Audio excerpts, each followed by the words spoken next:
Hello friends, this is Mike Williams. The following video with Richard Balducci was recorded back in September of 2019. The session ran 5 hours. I released the first hour and 15 minutes back on October 1st of last year, and this is the remainder of that discussion. The link to part 1 is in the description box below, along with the playlist of Richard's presentations on the Beatles and the occult.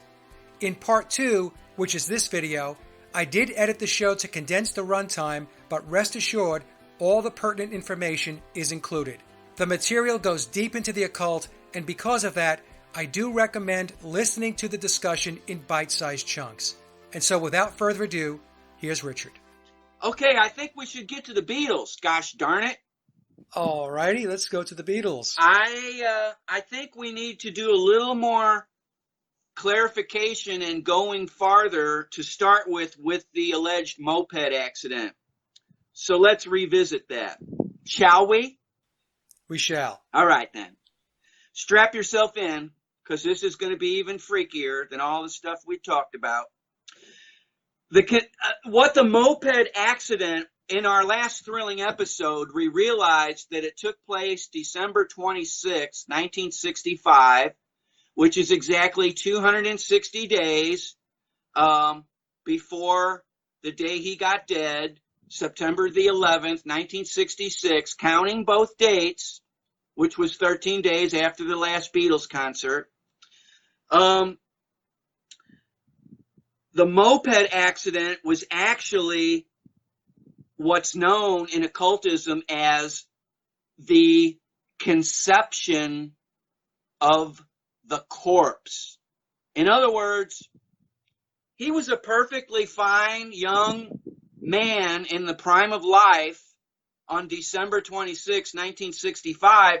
So when he was roughed up and he had bruises and contusions and scrapes and scratches and he chipped a tooth, that is considered the inception, like when the sperm hits the ovum and a pregnancy starts. That is the conception of what will be the corpse at the end of the process. The very first time the wounds and the corpse are starting to become manifest. Because as we know about witchcraft, what it's all about, it's manifesting something, bringing it into fruition and manifestation, or it's banishing something. And I found out something else creepy too. We can get into it a little bit later in depth or not, but the first time that, according to the Beatles Bible, which is an official Beatles source, the very first time that James Paul McCartney admitted to trying LSD was 13 days before the moped accident. And then we get into the Aztecs, the ancient Mayans. They would always give some elixir, intoxicant, mind-altering chemical drug to their sacrificial victims, before the process started. And I have notes on that somewhere else back here. I'll find them later. We can get into specifically what types, and it's pretty mind-boggling. So the moped accident then, Richard, is really the beginning of the end? Yes. It's the beginning of the corpse. It's the beginning of taking a perfectly healthy person in the prime of their life, in the genius of their life, and saying, that guy would look better as a corpse, don't you think? It's creepy. Yeah, it's very creepy. Now, during the Aztec, like I said, the Aztec Mayan ritual human sacrifices, their prisoners and other people that would be sacrificed were given consciousness-altering substances. So he gets his 13 days before he, starts the process where he will magically pupate into a corpse. Now, sometimes they would take magic mushrooms, and there's hallucinogenic compounds known as psilocybin, and they had an intoxicating drink called Balshay, I believe is how it's pronounced. So there we have ball again, and chi. So that translates as Baal, Ball, Bell plus chi, which means life force or life energy, life breath. It's also known as ki, qui, chi, chai, prana. There's all kinds of names for it. So that name, Balchi, actually combines Baal, which is Moloch, we know, and the life force. They're basically saying your life now belongs to Baal.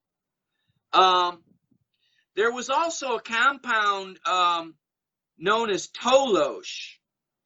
It's spelled Toloache,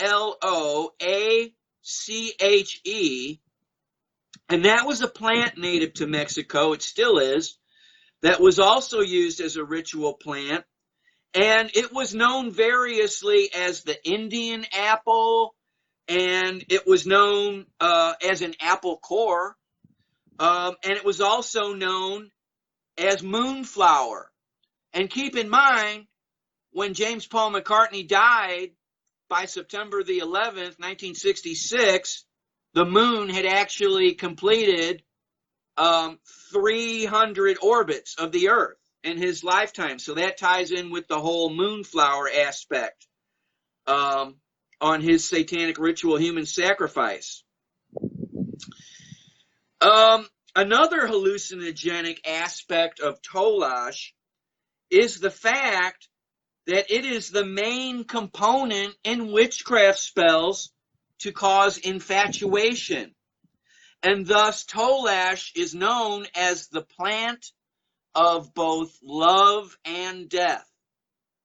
It's also known as the devil's herb, and it's used as a consciousness-altering drug during the occult ritual. So the fact that James Paul McCartney first consumed hallucinogenic LSD exactly 13 days before his moped accident, is another highly significant occult signature that this is a satanic ritual human sacrifice in disguise behind the scenes.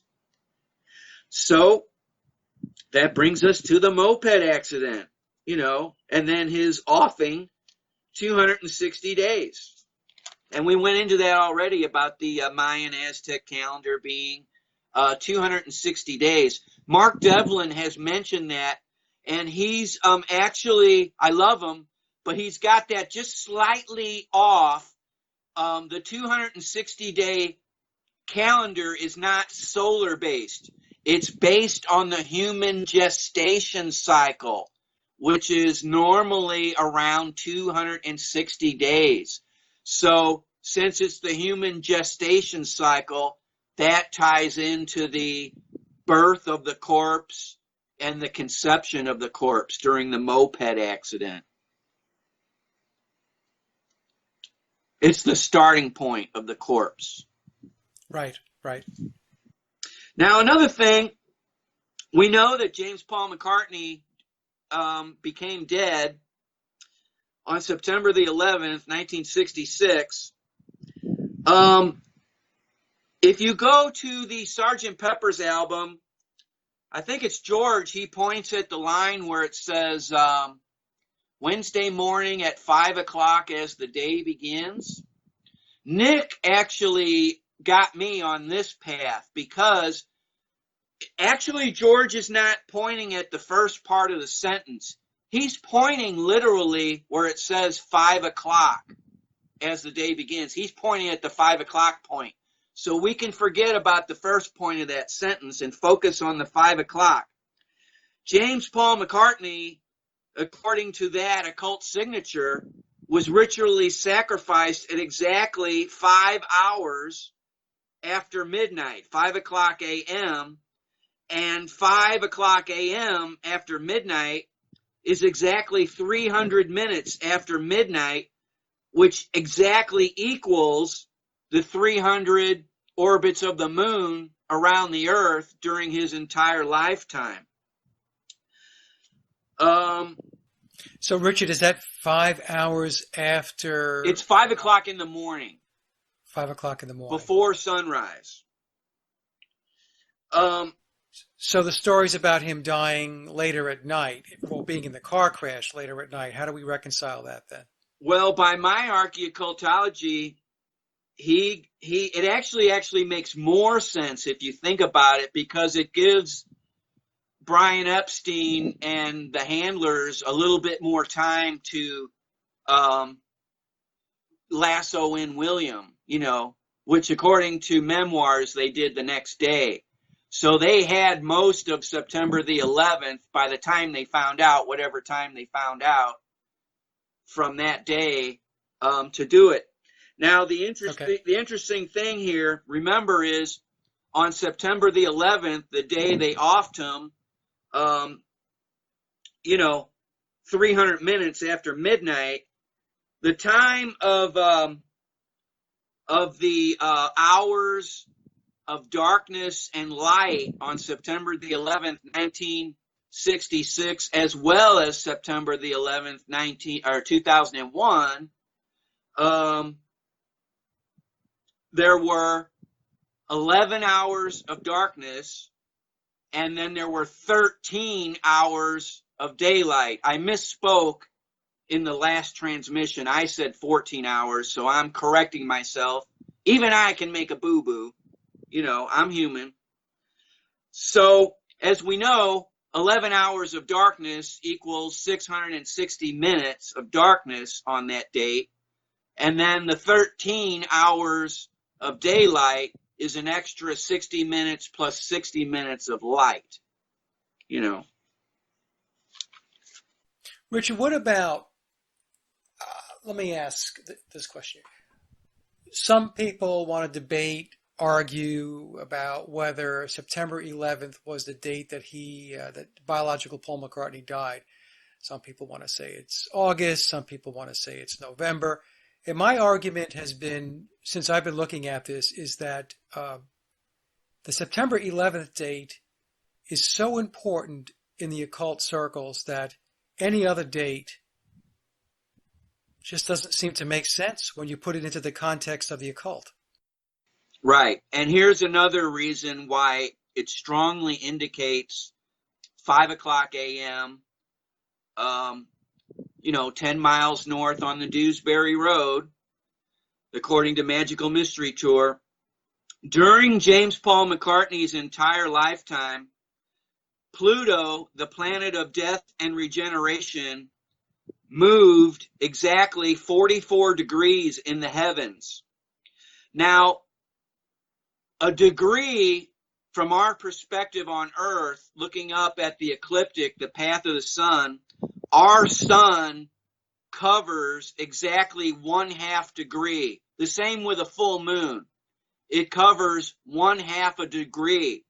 So if Pluto, the planet of death and regeneration, moved 44 degrees during the entire lifetime of James Paul McCartney, that is the length of 88 suns. If you lined up from our Earth perspective, the way the sun and the moon appear at 1/2 degree wide, if you lined up 88 suns or 88 moons, you would have the length in degrees that Pluto, the planet of death and regeneration, moved. Now, my point here with 88 is this. James Paul McCartney died exactly 88 minutes before sunrise on September the 11th, 1966. The sun rose in London, England, 10 miles north of the Dewsbury Road at exactly 6:28 a.m. on the London Greenwich timeline. And keep in mind that Abbey Road is also situated upon 0 degrees Greenwich timeline. So black magic occultists and sorcerers and witches and warlocks and politicians, or, these bad people, the black magic occultists know, and the witches and warlocks know, and the Satanists know, they're all keenly aware that officially, anyway, there are 88 constellations in the heavens. So the 88 minutes before sunrise also coordinates with the 300 and the 300 lunar orbits in his lifetime, because this means that for each minute that he was dead before the sun rose, 88 minutes later, that was 1 minute per constellation. You know, Yeah. That's how they get their kicks. This really says to me that Paul McCartney's death was very, very important from an occult perspective. In other words, it wasn't just your run-of-the-mill rock star death. That there was a lot behind his dying. And there's more to come. Okay. 88 minutes, by the way, also equals 5,280 seconds. And 5,280 seconds perfectly resonates with the number of feet in 1 mile.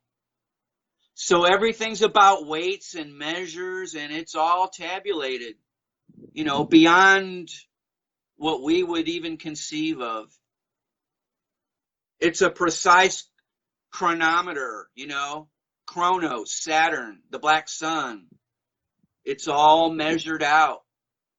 It's all calculated. Imagine, you know, living your life not knowing that there's groups of people, they've already got your death time to the second.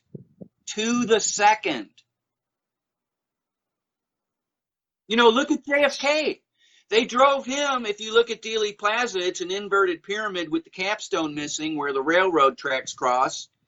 And the precise time that he was shot dead during frame 313, and you went into that, at that exact moment, it was 12:30.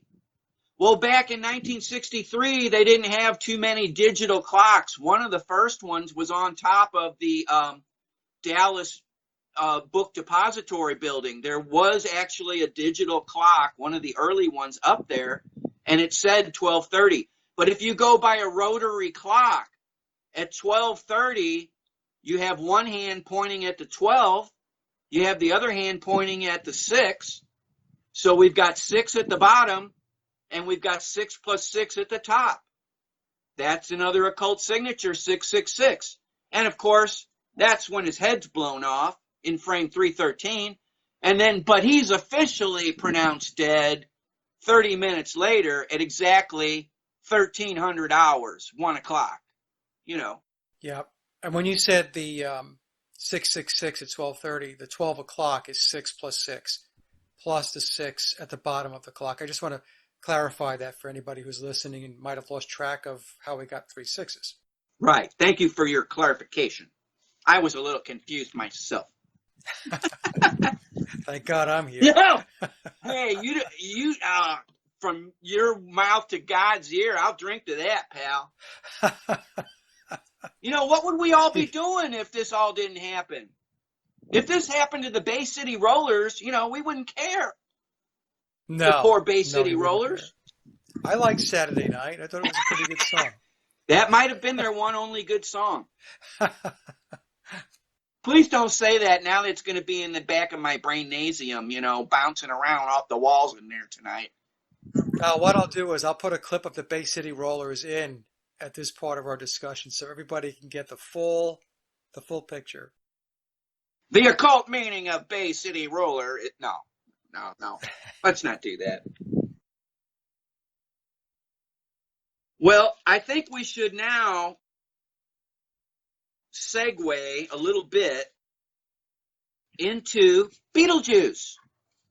Yes.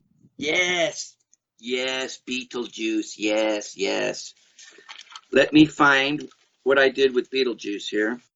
Was it Michael Keaton that starred in that movie? It was, right? Yes, it was, and I did his horoscope, and there's some interesting things there, but we don't have to get into him right now.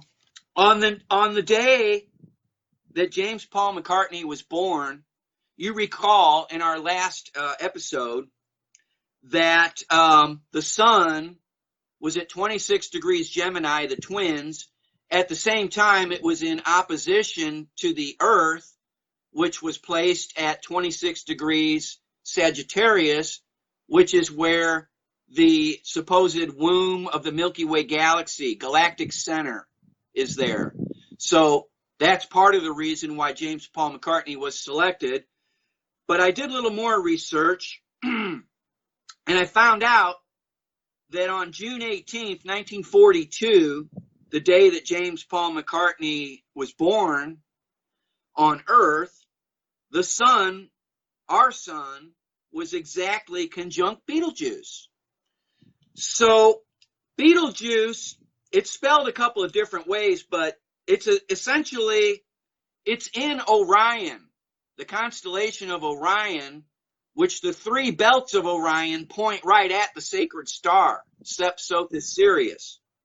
So when you look at the constellation of Orion, Betelgeuse, the red supergiant, is on the right shoulder of Orion, but it's if you were Orion, it would be your right shoulder, but us looking at Orion, it appears it's on the left side of his shoulder from the Earth. So my point here is this. James Paul McCartney, on the day he was born, with the sun being conjunct Betelgeuse, the mass of Betelgeuse is 20 times the mass of our own sun. The mass of our own sun is equal to 333,000 Earth masses. So everybody break out your calculators here, because you're going to love this. The mass of the sun, 333,000 Earth masses, times 20 equals 6,660,000 Earth masses. Just another coinky-dink. And this is all exactly opposite the womb of the Milky Way galaxy. That's the big occult secret about Betelgeuse. So don't say the name 3 times. You know, in the occult, they do say if you say something 3 times, you can invoke the spirit. I think it was Donovan that mentioned that. Was it in Memoirs where he said if you say somebody's name was deceased 3 times, that you actually will bring them forth? Don't quote me on that, but I remember, I believe it was Donovan who said that. That is exactly like the 3 fates, and it's also like the moon, because the moon, it has 4 phases, but one is invisible. When the new moon is at the sun, the moon is invisible, for 2 days before the new moon. You see the thin crescent, waning crescent. 2 days after, when the moon reappears, it appears as the waning crescent. So my point here is this. When the moon is at the first quarter phase, that is known as the young maiden, the young woman, like Diana, the moon goddess.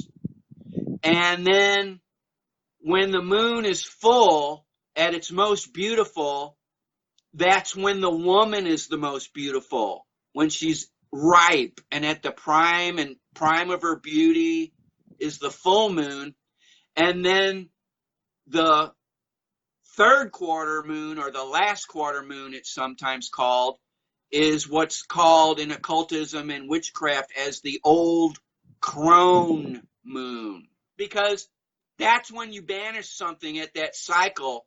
When you hit the last quarter moon, if you want to banish something, that's when you're invoking those spells. When the moon is invisible, it's actually at its most powerful. If you want something to come into manifestation, you would do your little ritual, say your prayers or whatever at that time. And then, we all know the effect of the moon on tides. on Earth, and our bodies are supposedly 70% water. The surface of the Earth is 70% water. There's something deep there. And also, just like our tears are salt water, so is the ocean is salt water. And, that makes me think that there's been so much misery and heartache and death and suffering and Satanism and all this black magic sorcery going on and killing and disrespect that maybe symbolically, at least, if not actually, there were so many tears shed by so many souls and people over all the lifetimes that have come before us on planet Earth, that maybe that's why the ocean is salt water. It's all the tears of all of us accumulated that have cried over all these things. Yeah. And witches can't cry. They have no empathy. They get off on suffering. In fact, it's the opposite. That's how they do these things. It's funny you should say that, because I was reading an article, the Playboy article going back to 1980 that John Lennon was in, where Yoko Ono had to check the interviewer out first by running an astrological background check, if you will, right? And in that article, he states that, not that she doesn't cry, but he said that she doesn't smile. I picked up on that. That was such an insightful comment by that author. Yes, and I was so glad you did that video at the time, because, it showed that to the extent that they plan witches and all that out. And by the way, I hate to, break people's hearts, but Yoko Ono is a witch. We'll get to her later. Now, here's something interesting to kind of finish up with Beetlejuice here for a few minutes. In ancient Babylon, the Orion constellation was named Mo-Sipa Ziana, which translates as the heavenly shepherd. So who'd have thunk that? And it's also translated as the true shepherd of Anu. So that's doubly interesting to me, with James Paul McCartney being born at 26 degrees Gemini, the twins, when the sun is conjunct Betelgeuse, whose mass is equal to 6,660,000 Earth masses. That star is known as the Shepherd Star. And then you have William Wallace Shepherd, who took his spot, took over the role. So you could actually say that William is the true shepherd of Paul McCartney. Now, the Akkadian name for Orion was Sitadaru, and it was also called Sidalu, and both of them translate from Akkadian into English as the loyal shepherd of heaven. So Betelgeuse is also the loyal shepherd of heaven. And Akkad, the Akkadians, were centered, they were the heirs, essentially, of the Sumerians. And they were located north of ancient Babylon, along the Euphrates River. Now, the name of the red supergiant star Betelgeuse in the witches' gematria adds up to 606, by the way, on top of it. You know what else adds up to 606? Melchizedek, Crowley, Darth Vader, Graveyard Sorcerer, Hope and Change. And it also, 606 in the witches' gematria is the Royal Arch and the Black Art. Now, how the witches' gematria is computed is different from simple gematria, where A is 1, B is 2, 3 is C. In the witches' gematria, each letter increases by 6. So A is 6, B is 12, C is 18, etc., etc., etc. That's why I use a lot of time the witches' gematria for this stuff, even more than the Hebrew gematria. But that's just me. Okay, so the movie Beetlejuice was released on March the 30th, 1988. So there's your 33. Or 6. Yeah, or 6. Take your pick. Pick your poison. Whichever one you want. And the movie Beetlejuice happens to be 92 minutes long. So 92 minutes times 60 seconds per minute equals 5,520 seconds is the length of the movie Beetlejuice. Essentially, if you take 6.06 and times it by 911, you get the length of the running time of Beetlejuice, 5,520 seconds. Well, 92 minutes results in the master number of 11, too. Yes. Yes, Sage. Yes. You've done it again. Every once in a while, I'll pipe in with something. Oh, you're solid gold. You're solid gold. Now, here's something even creepier. From the date that the movie Beetlejuice was released on March 30th, 1988, to the date that John Lennon died in a pool of blood red Beetlejuice on December 8th, 1980, spans a period of 2,670 days, counting both dates. So essentially, 666 days plus 666 days plus 666 days plus 666 days plus 6 days equals 2,670 days from the day Beetlejuice was released to the day John Lennon was released from his life here on Earth. 666 times 4 plus 6, just for good measure. So, Richard, why would you put Beetlejuice, the movie Beetlejuice, as a stake in the ground? I'm trying to understand that myself. Is it because you've determined that the movie itself has great occult significance? Yes, it does. In fact, if you look at the Winona Ryder character, she's like basically a young witch. They call her goth or goth in that movie, whichever way you want to pronounce it, but she wears all black. She's basically, symbolically, she's a witch learning about witchcraft in the movie. Now, the movie Beetlejuice was also, released on March 30th, 1988, exactly 606 months plus 7 days plus 7 days plus 7 days after the alleged birth date of William Wallace Shepard on September 9th, 1937. So 66 and triple sevens? Yeah. That's very important because the 66, as we know, is very important with memoirs. And the triple sevens, if I'm not mistaken, is the lightning flash through the Kabbalah. Yes, Crowley. yes. And then Aleister Crowley, he has his 777. Yes, okay. Very interesting. When will it end? I don't think it's ever going to end. Interestingly, last thing we'll talk about Beetlejuice here, I guess, is the fact that in the witches' gematria, the spelling of the movie version of Beetlejuice, Beetlejuice,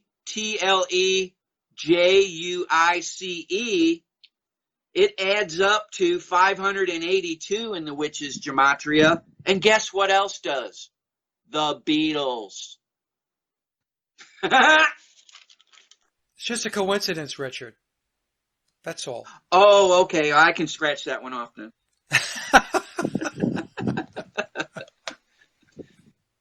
Okay, what do you want to talk about next? Well, I think we're going to talk about the Cavern Club. Oh, the Cavern Club, eh? Well, that is very interesting. It's interesting, too, that speaking of the Cavern Club, Brian Epstein meets the Beatles, that version of the Beatles, at high noon at the Cavern Club, November 9th, 1961. There's a 9/11. And he's meeting the boys in a cave at high noon. Keep that in mind, because the very last time we see the Beatles, who are actually, at this point, they have morphed into the Cheetles with False Paul. They're walking away from the Abbey Road studios on the Witch's Crosswalk, and that was taken at high noon on that day, which was August 8th, 1969. So the last time we see him is at high noon in the daylight. When the manager meets him, it's in the darkness of the cave at noon, and then they're leaving, going bye-bye, Abbey Road Studios, bye-bye now, at high noon. So they began at high noon and they left at high noon. And on that album cover, George is the only Beatle looking exactly dead on at that obelisk at the Witch's Fork, the Edward Onslow Ford obelisk memorial. He's the only one. He's the last in the procession, and he's looking right at the obelisk. And supposedly there were only 6 pictures taken, and they just so happened to use that one. You know. Yeah, that's ridiculous. Yeah, it's nonsense. Yeah. Yes, it is. Yes, it is. Now, the thing about the Cavern Club, too, to remember, is the Cavern Club is in the form of an ancient Egyptian tomb. Yes! Let me say that again. The Cavern Club is in the form of an ancient Egyptian tomb, complete with an ancient Egyptian false door in the background behind the Beatles. Now, what the false doors were used for in the ancient Egyptian tombs was a way for the spirits to come and go, because they would take food and offerings and wine and drink, and they'd leave it in the tombs, and then the spirits could come and go and absorb the energy from the food like we talked about, you know. So when you see the first time that footage that was played on television, the first time the Beatles are ever shown on British television, it's a footage taken at the Cavern Club. And you can look, if you look real close, you'll see the outline of a false door there. Plus, they're playing away merrily underneath another arch of Baal Ball. And also, they're playing beneath a crescent, which is the top half of a circle, a dome. And in ancient Egypt, the half circle, top of a half circle dome was the letter T. As in Beatles. In the logo Beatles, the T is bigger. It extends down. And right in the center. Right in the center. Yeah. So actually it's also the symbol for rising. In ancient Egypt, they would bake bread in kind of a dome shape as offerings. So what do we have with the Beatles at the Cavern Club in the Egyptian tomb? They're rising into prominence. And so they're playing in front of that false door too. And, you know, the Beatles are kind of becoming false gods in a way, you know, with the whole magic aspect of it. And the rising of the Beatles, that's where it takes place, in the tomb known as the Cavern Club. Okay, the Cavern Club also opened on the night of a full moon, and it opened on January the 16th, 1957. It was a Wednesday. The sun was at 26 degrees Capricorn. 26 degrees is 13 plus 13. And the sun was 13 degrees away from exact opposition to the sacred star, Sepsothis Sirius, on the date the Cavern Club opened. Interestingly, too, on that same date, Pluto was at 29 degrees Leo, so that means Pluto was exactly conjunct the royal star Regulus, which is the heart of the lion in the constellation of Leo. And of course, James Paul McCartney was known as the heart of the Beatles. The date that the Cavern Club opened, by the way, January the 16th, is 116. So you've got a 9/11 backwards and inverted. Ha! I beat you on that one. Yeah, you did beat me on that one. Very good, Richard. Scored another point. Very good. In fact, just to pause for a second here, Tom sent me an email and said that certain pages in memoirs that contain certain information, the page numbers are encoded with occulted numbers. So like page 116 in memoirs. In fact, I do think that there's something on page 116 of memoirs that's... Oh, okay, so here we go. So on page 116 of the Blue Book, the new memoirs, is a footnote. He's talking about the 9/11 date, and he's talking about the significance of the 9/11 date in history. So what Richard just said about 116 being the inverted 9/11, that's what's coded into memoirs on page 116. It is the inverted 9/11. So if I turn the book around, upside down, on page 116, I get 9/11, and the footnote on that book talks about the significance of the 9/11 date in the occult. So I just want to point that out.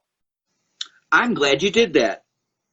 And from the date that the Cavern Club first opened on January 16th, 1957, to the date, according to memoirs, the date that James Paul McCartney and John Winston Lennon made their ceremonial blood oath to Lucifer pact, that was on October 24th, 1963, according to memoirs. That is exactly 6 years plus 9 months plus 9 days, which equals another manifestation of 666. So anyway, Cavern Club in the Witches' Gematria also adds up to 606, by the way. Just like Beetlejuice, just like Crowley, just like Melchizedek. Okay, we've talked about the tomb that is the Cavern Club. Now let's talk about the Abbey Road Studios. Abbey Road is an Egyptian temple to sound magic. No kidding. The Beatles and everybody working at EMI Studios, Abbey Road Studios, when they crossed the street to get to there, going from east to west across the Witches' crosswalk at the Witches' Fork, Abbey Road, they crossed across 6 white stripes. They crossed in between the number 13 because you've got the obelisk on the left, the number 1, and you've got Abbey Road Studios, which is at number 3, Abbey Road. And then they walk up 9 steps to get through the door at Abbey Road Studios, where they cross between an 11. You know, in the doorway is a 1 and a 1, 11. So there's a 9/11. Just going to work. So, well, it's representative of the Masonic twin pillars. Yes. That's what I noticed. Yes. Thank you. So every day the Beatles went to work there. They were working at an Egyptian temple to sound magic. And keep in mind that they were putting out magic circles that we called, records and albums. 45, 4 plus 5 is 9. And then they're putting out 33 and a third. long playing albums, so that's 9. It just never ends with these people. Now, okay, let's talk about the occult meaning behind the name Abbey Road. The ancient Egyptian word ab, A-B, means heart. And Bay, B-E-Y, means boy. The Beatles were a boy band, and James Paul McCartney was the heart, the ab of the Beatles. You know, on the dollar bill where it says on the Great Seal, order, ab, KO, Yes. which is translated one way as order out of chaos, which is correct, but there's an even deeper esoterica in play there. Since ab means heart, you have the heart in the middle of order and chaos. So it's basically the heart deciding, choosing between order or chaos. I was going to say, didn't Billy put a CD out called Chaos and Creation? Yeah, in the backyard. Good point, Sage. Yes. Excellent. Yeah. Sage just scored a point. James Paul McCartney, of course, was the heart of the Beatles, a boy band. Abbey, Bay means boy, person, or prince. The first British heart transplant was actually performed exactly 600 days after the death of the heart of the Beatles on September the 11th, 1966. So you could say William Wallace Shepard was a heart transplant into the Beatles, you know. And also, too, this reaffirms it, because on the cover of the first album that William Wallace Shepard portraying Paul McCartney is the Beatles' Sgt. Pepper's Lonely Hearts Club Band album. And you said in another transmission very alertly that the new Beatles are all playing wind instruments there. Right, right. Well, William Wallace Shepard, posing as fake Paul on the Sgt. Pepper's Lonely Hearts Club Band album, is actually holding what's known as a cor anglais instrument. And in Latin, that translates into English as angel heart. So the new Paul is holding an angel heart on the cover of his first album. So, you know, the Beatles were pumping out magic circles, and, you know, they're essentially musical spells that are still active and in power today. You know, when I learn like the latest horror about the Beatles, I oftentimes go back and listen to the pre-1967 Beatles, especially. Is just something about that music. It was pure.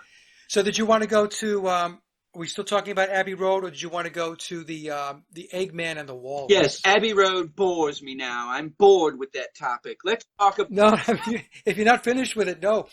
What I'm saying is if you're not finished, we could finish it up and then we can move on. All right, well, there's a little gematria about Abbey Road. It's interesting. In the Hebrew gematria, Abbey Road tallies to 545. The same as Pentagrammaton, Dark Souls, Sun and Moon, 313, like frame 313 in the Zapruder film. If you write it out, 313, that comes to 545. Also, Hidden Rulers, Penieli, Hexagram of Belial, which is another name for Baal, as if he needed another name. And also Luciferian Gotia. Gotia, of course, is Greek for witchcraft. And Satanic Masons, all total to 545. There's more, but I think that's all the home audience can handle, you know. Okay. All right, let's go to that Eggman and the Walrus thing, because that really bugs me. It's so obvious. Why don't they get this? All right, I'm not going to really go into the the Humpty Dumpty aspect, okay? Although there was a version of the first book of Humpty Dumpty, Mother Goose, was illustrated by a guy named William Wallace. So that's a little trivia for you. But skipping over the whole Humpty Dumpty and Alice in Wonderland and Alice Through the Looking Glass aspects, which are in play, of course, it's very simple. Who is the Eggman? Who is the walrus? Well, we've been told the walrus was Paul, but we're not sure. The Eggman ties into Christianity's mystery about the death and resurrection of Jesus. And because at Easter time, which is always the first Sunday after the first full moon, after the spring equinox, that's when Easter is. The Eggman, Easter egg, symbolizing rebirth and, rabbits breed a lot and all this, symbolizes Jesus, essentially. He's the Eggman, So who's the walrus? Well, the Eggman is the resurrected James Paul McCartney. The Eggman is William Wallace Shepard. The walrus is James Paul McCartney because the word walrus in the French language is Morse, as in Morse code. But in Latin language, the language of the dead, the word Morse translates into English as corpse or dead. So James Paul McCartney is the corpse. He's the walrus. The walrus is the corpse. Okay, so when John tells us, here's another clue for you all, the walrus was Paul. It's a lot deeper than people took it. Yes. Okay. All right. And the Eggman then is Billy. Right. And there's your twins. There's your death and resurrection. That's your modern day Jesus. Paulism. The whole Paulism aspect. That's very good, Richard. It's very succinct because there's a lot of people that have written dissertations on this. Oh, really? Trying to, to figure out, what the encoding is. And you just basically summarized it in 1 minute. So. Very good. And none of them said what you said. All right. As far as I know. So good job. All right. Yay for Team Ricky. Now, I Am the Walrus, by the way. It has these dramatic lines, from King Lear, added to the Cheadle song, I Am the Walrus. They added that on September 29th, 1967, so there's another 9/11 there. At around 4 minutes and 14 seconds in the song with the Shakespeare lines, I Am the Walrus, you hear, oh, untimely death, that part? Well, those lines are spoken at 4 minutes and 14 seconds into the song, and it takes approximately 6 seconds to say, oh, untimely death. At that point of the song, 4 minutes and 20 seconds of the song have transpired, which equals exactly 260 seconds, which is the Aztec Mayan calendar resonance. 260 seconds, 260 days. The walrus is dead. Oh, untimely death. Yada, yada. And the interesting thing, too, about I Am the Walrus, the song ends with what is known as a shepherd's tone, as in William Wallace Shepard. A shepherd tone is a sound consisting of superposition of sine waves separated by octaves. So it's played with the bass pitch tone moving upward or downward, and it's referred to as the shepherd scale. And the shepherd scale, shepherd tone actually creates what's known as an auditory illusion, a sound illusion, a sound magic of a tone that's continually either ascending or continually descending in pitch, but ultimately it gets no higher or lower.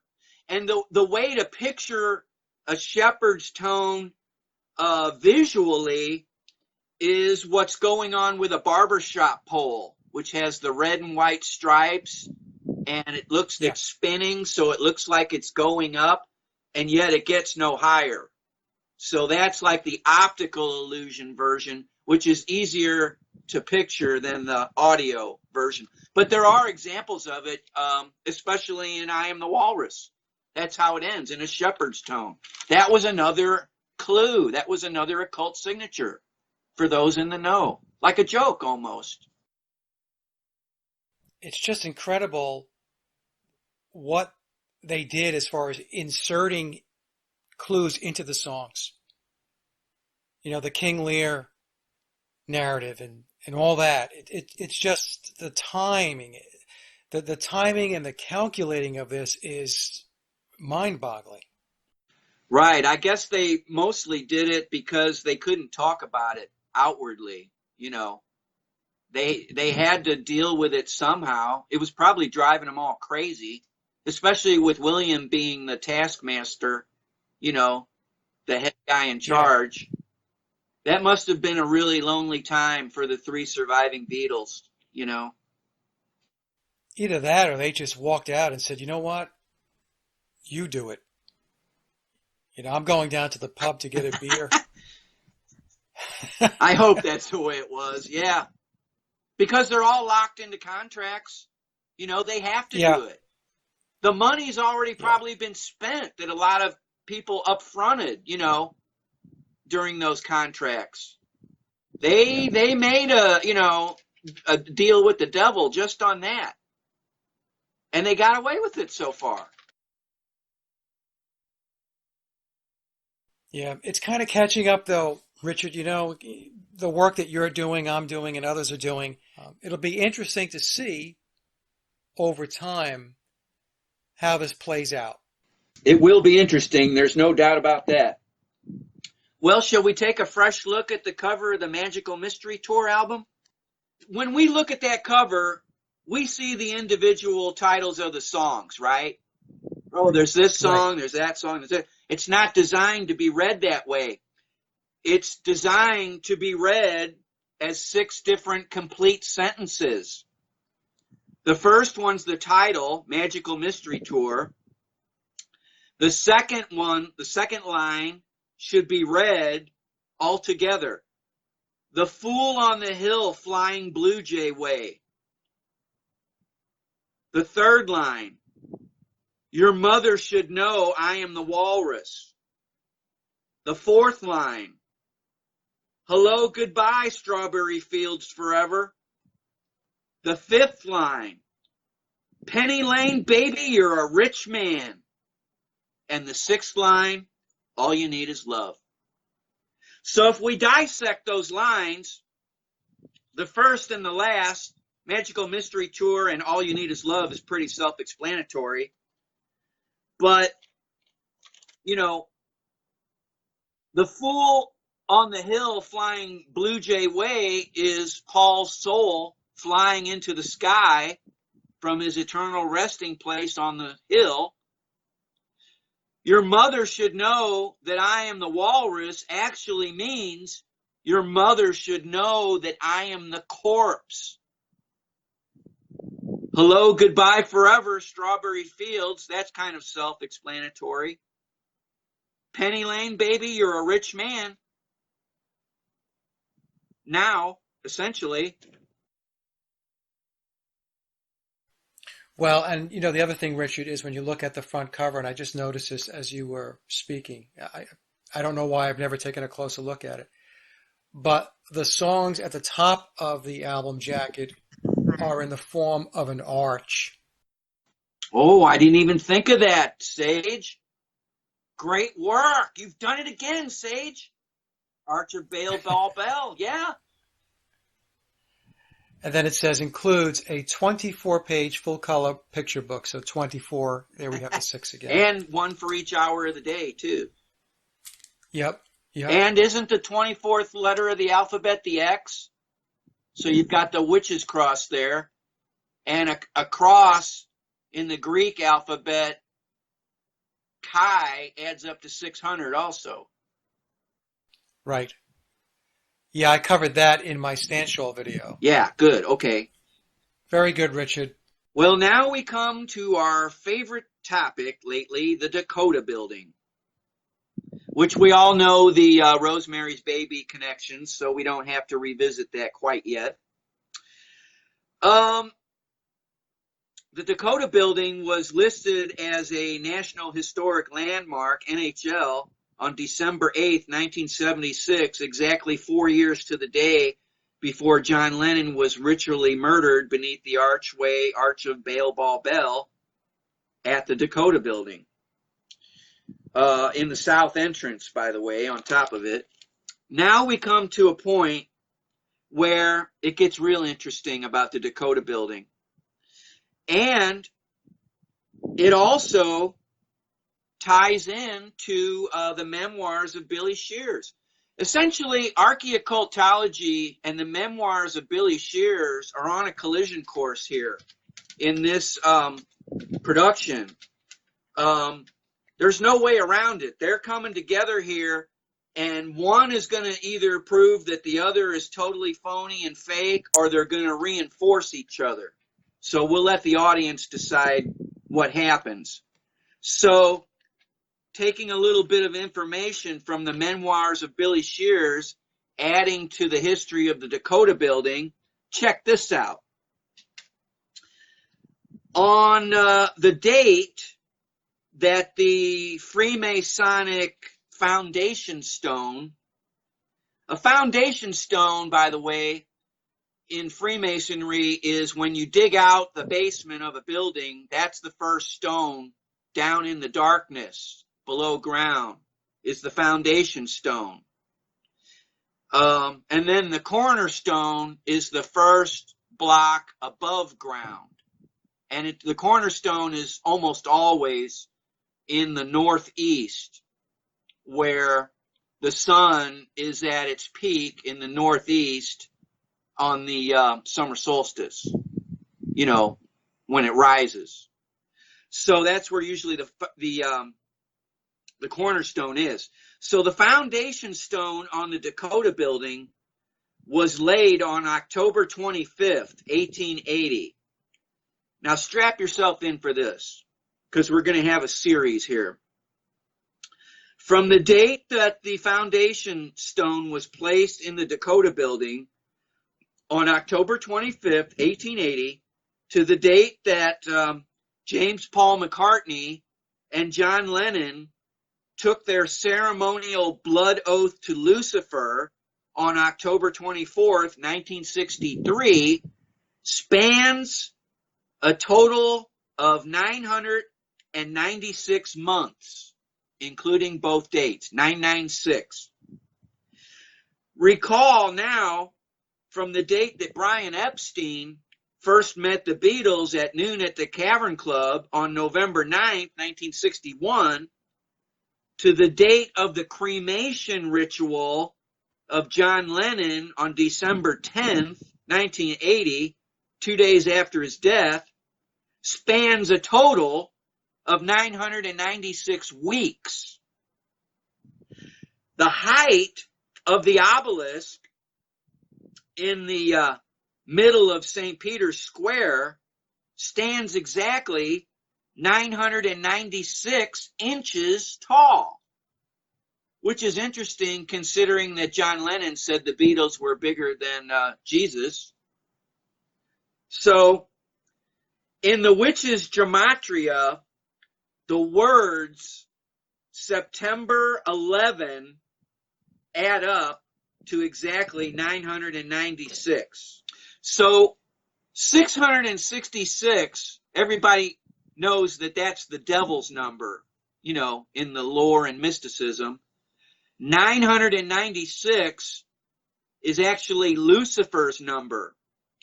because in the Gematria, literally, the words Lucifer's number add up to 996 in the witches' Gematria, as does secret society, as does one world order, as does let my people go, as does twin towers, as does Anuit Septis, which the Masons always mispronounce on TV as Coeptus. No, Masons, bad Masons, bad. It's Septis, as in Sept, the sacred star. Anuit Septis. The word September 11, 996. The words Saxe Coburg Gotha, which was the actual name of the Windsors, the people that call themselves the Windsors now. Saxe Coburg Gotha adds up to 996. That was their name. Light and darkness, army of Satan, eternal damnation, and Chateau d'Amory. That's the castle in Belgium that the Mothers of Darkness cult is based out of. The Chateau d'Amory. And here's a chilling offshoot of that. Amory is spelled, or Amory, if you want to French it up, is spelled Amerois. The root word of America is Amer. And Amer means a ritual sacrifice. So the whole United States is being set up for a ritual sacrifice at some time. Think about it. The guy steps foot on Plymouth Rock, the Pilgrims, on the winter solstice, the day of the sun's death, in the year 1620. The first president, George Washington, he's sworn in on the witches' Sabbath, April the 30th, 1789, 13 years after the Declaration of Independence in 1776. The first architect who designed the layout of Washington, D.C., Pierre L'Enfant, who was a Freemason, he was paid the sum in the year 1810 by the U.S. Congress for his efforts in designing the layout of Washington, D.C., the sum of $666 plus 66 cents. Got to have that 66 cents in there. The first monument, official monument in the United States is the Devil's Tower. You know, we can sit here all day and do this. So the United States, what I'm trying to get around to, is it's being set up for a ritual sacrifice. Well, what do you do when you do a satanic ritual sacrifice? You sacrifice the best. You sacrifice James Paul McCartney, the cute Beatle. You sacrifice Sharon Tate. You sacrifice the United States of America because you've built it up into the biggest, most powerful country on earth. What else do you do when you are about to do a ritual sacrifice? You fatten up the calf. You fatten it up. We're the fattest nation in the history of planet Earth. The national debt is so out of control. If we cut down every tree in the United States, we wouldn't have enough tree to make the paper to print all the dollar bills to pay for it. It's just not going to happen. So, when they have a new war, there's all these things, the budget that Congress always fights about. Oh, we can't afford a wall, on the southern border. Yeah, we can't. That's too expensive. Or we can't afford health care for everybody. But for the next war, we'll just put it on the tab. We'll put it on the national debt because we're not going to pay it anyway. We're just running up the tab like the mafia, like in Goodfellas. You run up the charges, you take the deliveries in the front door, you sell it out the back for half, you sell all, you strip it, and then when you can't wring another dollar out of it, you torch it, you burn it to the ground, you destroy it, you sacrifice it. That's what they're getting ready to do to the United States of America. Obviously, this is very disconcerting because it says that there is knowledge and control over future events, which includes people, decades, centuries, millennia in advance. I mean, this is how I'm kind of understanding this. And it seems impossible that it can only be by humans to be able to do this level of planning, because humans only have a certain shelf life with regard to how long they live. So it says to me that there is an unseen, otherworldly involvement in all of this that is overseeing, overlooking, ensuring that there's continuity in whatever the plan is that was laid out. Does that seem like something that crossed your mind as well, or am I? I think you're hitting the nail on the head, Sage. You know, unfortunately, it's tough to go there because, we're getting into nutty territory there a little bit, but it's the only thing that makes sense. It's like a fruit fly, I think, only lives a couple of days. So to a fruit fly, we're gods. They think, man, those humans, they never die, man. My buddy, Freddy the Fly, he's dead now. But this guy, he's walking around. He's a god. Well, that's why when certain people pass away that are on the dark side, we'll pick on George Bush Sr.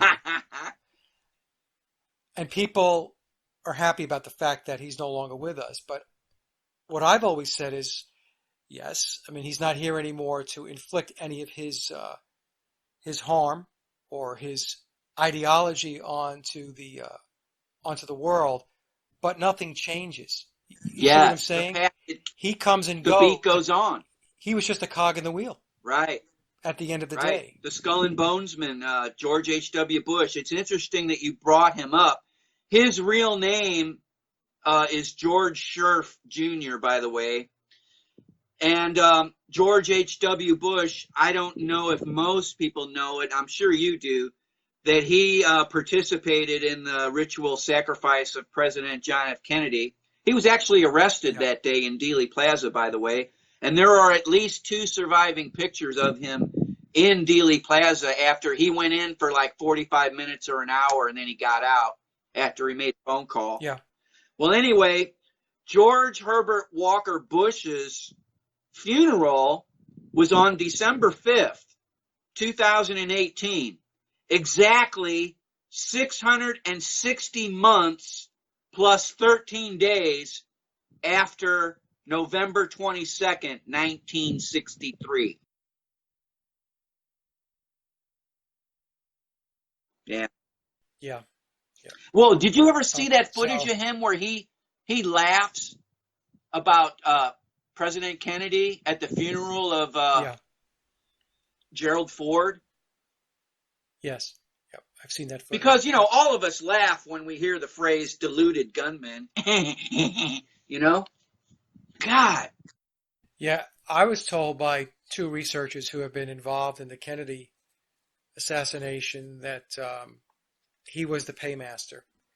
He was the one writing the checks. And that's why George Herbert Walker Bush, when he died, he had a traitor's flag on his casket during his service. The flag was upside down, for one thing. It was untucked. It was unstarched. It's wrinkly. And if you look real close, here's the big key. On his flag, compared to almost all the other presidents, like President Kennedy, when they got dead, their flag had big white stars in the blue field. But his stars are tiny instead of the large white stars. So that tells me the Masons and whoever that orchestrate all this, yes, he was good for our team. He did a lot of evil, but he's still a traitor. And we, believe it or not, we have a ritual for that, we have a ritual where it looks like in public that we're mourning and, oh, you know how they talked about it for a week. Oh, he was such a great, thank God. He was a gentle, kind man. He brought decency to the presidency. Well, that's one way to look at it, but the non-idiotic way to look at it is he was a tool. They used him till the day he dropped dead, and they gave him a traitor's flag. Look real close. He's got the little tiny stars. He didn't deserve. He can't have a big flag. He can't have a flag that's pristine. You never see somebody in the service, which he was. He did serve our country, doing God knows what. You know, they wouldn't allow him the dignity to be honored the way President Kennedy, who's a martyr, or all the other presidents practically. You know, for those in the know, they're telling you, we're saying he's a traitor. We're saying he's a schmuck, but you can't see it. You never see a wrinkled flag or a flag that's just like tossed on almost, you know. And when they took him out of the, I guess it was St. Patrick's Cathedral where he was at, or whatever cathedral they took him out upside down. They took him out head first, I believe. No, they took him out feet first. Feet first, coming out of the cathedral? Yeah, I'd have to look at the footage. I remember they took him out the opposite way. Normally your head, when you're laying in your coffin during a funeral service at a church, your head is towards the altar. But his feet were. So they took him out feet first. So why do you think they considered him a traitor? That's where I'm a little confused. If he was doing work on their behalf, there was something, I guess, about him that didn't cut it as far as the upper echelon of Masonry goes. Right. It's just, you know, even though there's a good side to Masonry and a not so good side, believe it or not, there's actually great people that won't let these people get away with it. Now, they obviously didn't have the power to stop him from being involved in the JFK assassination. And by the way, he became head of the CIA 13 years after the JFK assassination, when he said he'd never been in the CIA, but they made him the head of the CIA. Go figure. So There are great Masons and good people and whatever that they do what they can, you know, to show what's really going on. They win little battles here and there. We haven't won the war yet, but we win little battles here or there. I know they had the flags half-mast for like 30 days for him, and I was just beside myself. You know, I just thought, you've got to be kidding me. Yeah, and also what was weird, too, I have a note here, the 8 pallbearers that carried George H.W. Bush's, George Scherf Jr.'s traitor's flag-draped casket out of the National Cathedral slightly swayed back and forth on each step out of the cathedral. So that's some weird occult signature there, too. You know, normally when somebody's carrying a coffin, they're really careful and they try to be almost step with each other, but they're actually doing this back and forth swaying in unison. Yeah. It's weird. All right, where are we going next? Oh, golly gee. Let's talk about bunnies and flowers and fluffy, cuddly puppies and stuff like that now. That'll be part 3. I think part 3 may be too horrible to ever release to the public, Sage, you know, the way it's going here. But, you know, keep the faith, baby. All right, let's talk about what's next on the cheat sheet here.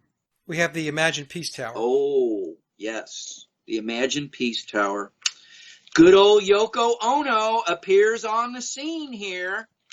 The Imagined Peace Tower is actually an obelisk of light. It's over a wishing well allegedly containing over 1 million wishes. It's a satanic memorial, and it ain't to John Lennon. From his witchy-poo wife, Yoko Ono. So, in Iceland, which is where it's located, it's called the Peace Column. And it's located on an island near Reykjavik, Iceland. The obelisk of light is projected into the night sky from a monument base that is a white stone with the words "Imagine Peace" carved into it in 24 languages. A language for each hour of the day. And of course, X is the 24th letter. So you've got 600. We talked about that. Yep. The light from Yoko Ono's Imagine Peace Tower, obelisk of light, it projects approximately 4,000 meters into the sky. And 4,000 meters equals 13,123 feet into the dark sky. Well, here's the point of that. If you take the height that the light projects from the Imagine Peace Tower, 13,123 feet, and you divide that number by the year that the Beatles officially disbanded, 1970, you get 6.66. So they're celebrating the death of the Beatles. Well, the Imagine Peace Tower obelisk of light was unveiled on October 9th, 2007, on John Lennon's 67th birthday. 6 plus 7 is 13. So counting from the date of John Lennon's cremation ritual on December 10th, 1980, to October 9th, 2007, when the Imagine Peace Tower obelisk of light was turned on John Lennon's birthday, covers a period of exactly 9,800 days, counting both dates. This is also exactly equal to 322 months. And of course, 322 is the number that's associated with the satanic skull and bones logo, the skull and the crossbones, and 322 beneath it. And 322, 3 times 22, 66. Well, March 22nd is when the Beatles released their first album, Please Please Me, back in 1963. Oh, great serve. Great serve, Sage. Now, Yoko has an EarthCam live feed set up at the Imagine Peace Tower obelisk of light. And unlike the Abbey Road live feed camera, which it's on 24 hours a day, this live feed camera updates every 3 minutes, which is equal to 60 seconds plus 60 seconds plus 60 seconds. Then there'll be another picture of what's going on. In simple gematria, the words Imagine Peace Tower add up to 169, which is the number 13 squared. 13 times 13 is 169. And by the way, when Hiroshima got nuked, that was 33 days after the 169th birthday of the United States. You know, just another nice touch there. The Imagine Peace Tower in the Witches Gematria adds up to 1014, 1014. So the number 1014 is equal to 169 plus 169 plus 169 plus 169 plus 169 plus, what is it? 169. So 6 times 169 gives you the Imagine Peace Tower in the Witches Gematria. The number 13 squared, 169, times 6 is 1014. And if you take 1014 divided by 9/11, you get 1.11. After September the 11th, after 9/11, there are 111 days remaining in the Gregorian calendar year. So 666 divided by 6 is 111. In the 1976 movie, The Omen, which I just watched the other night and is a masterpiece, I guess we should add that to the satanic Eyes Wide Shut, Rosemary's Baby, The Omen, trifecta there of Satanism. The 1976 movie, The Omen, had a running time of 1 hour and 51 minutes, which equals exactly 111 minutes in length. World War I ended on November the 11th at 11:11 a.m. on the 11th day of the 11th month, 1111. And of course, in Satanism and number science, 11 is not only the first master number, it's also considered the evil number. 11 is the evil number. So 1014 divided by 9/11 is 1.11. In the Witch's Gematria Imagine Peace Tower that adds to 1014, guess what else does? The number 11, if you write it in words, the number 11. And August 6th, when Hiroshima was nuked, also adds up to 1014. So does Trump Tower. Would you like to talk about the Magical Mystery Tour? What the heck is the Black Magical Mystery? The Black Magical Mystery Tour? Thank you for correcting me. Yes, it is a Black Magical Mystery Tour. What's the mystery? Well, the mystery is the Magical Mystery Tour movie, and we'll talk about the album in a minute because that's part of it.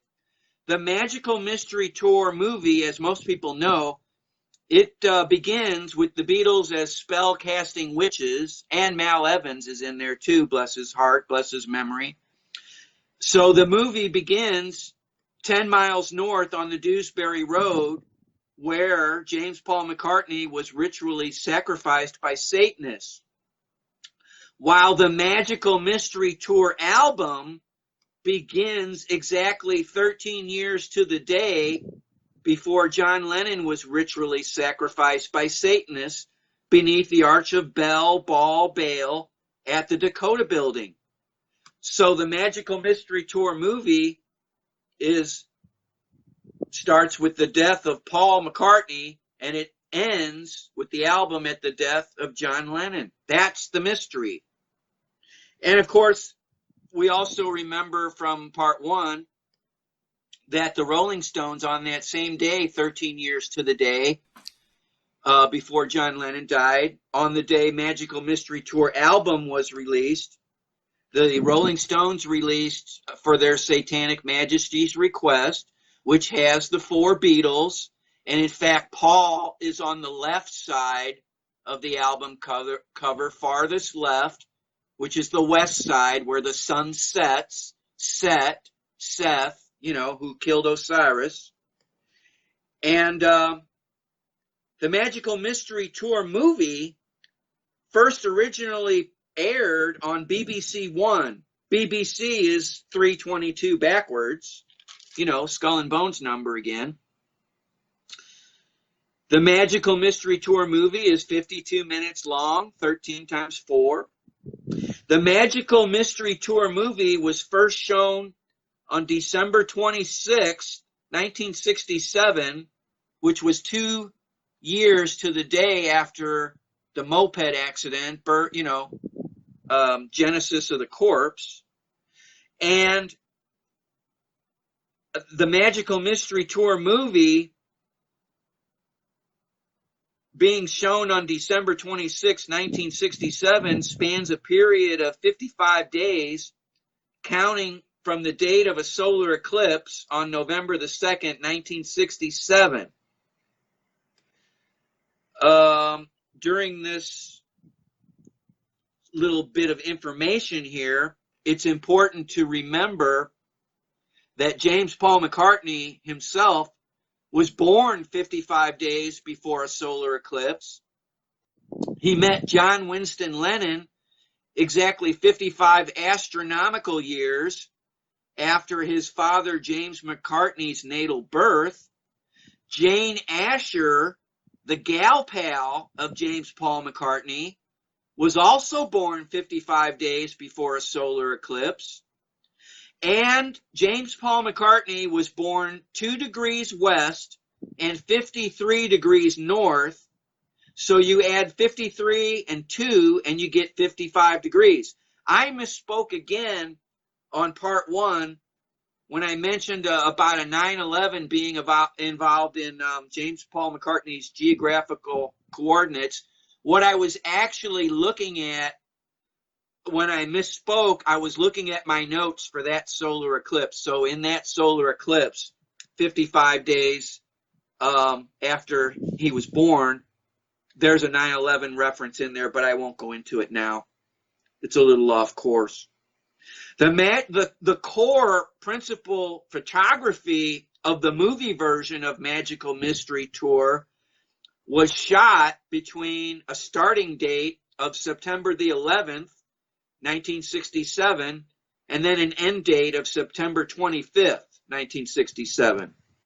The very last concert ever held at Candlestick Park, where the Beatles' last concert took place exactly 55 days before a lunar eclipse. Okay, in the movie Magical Mystery Tour, believe it or not, there's a little more weirdness there. They head west on the A30 in the movie, and at lunchtime, high noon, the Beatles, they left London in the Magical Mystery Tour psychedelic bus, and they headed for West Country. The West is where the sun sets. As the Magical Mystery Tour bus heads west on the old A30, which is 13, A1 and 3, 13, it stops at the Pied Piper restaurant in Winchester en route. The Pied Piper, of course, is well known as he blew his flute, his wind instrument, and all the rats followed him, and he marched them into the sea to their death. So keep in mind, William Wallace Shepard is playing his wind instrument, the cor anglais, when he's introduced on the Sgt. Pepper's album. He's a Pied Piper, in a way, but the rats are the Beatles fans, you know? He sang your rats, and I'm leading you, and you're too dumb to know it. So the Pied Piper blew his flute, his wind instrument, and he hypnotized all the rats, the Beatles fans, to follow him to his death into the sea. Sea, visual, sea. Sea in mathematical terms is the symbol for the velocity of the speed of light, you know, also. And it's also kind of a vague reference to the all-seeing eye of Horus, the sea. They call the Pope the Holy See, you know. The Pied Piper restaurant is in Winchester en route. The Winchester in America was a rifle that was the chief instrument of death. It was a death talisman that massacred most of the American Indians in the West, where the sun goes to die each day symbolically. And Winchester rifles are technically a wind instrument of fire in alchemy. Now, the interesting thing, too, about Magical Mystery Tour, the movie, the Magical Mystery Tour bus gets stuck on a small stone bridge in the shape of an arch, a stone arch, the Arch of Bel, Baal, Baal in symbolism. As cars get backed up behind the psychedelic Magical Mystery Tour bus, some of the people start to get angry, and John Lennon, he gets off the bus, and he rips placards off the side of the bus.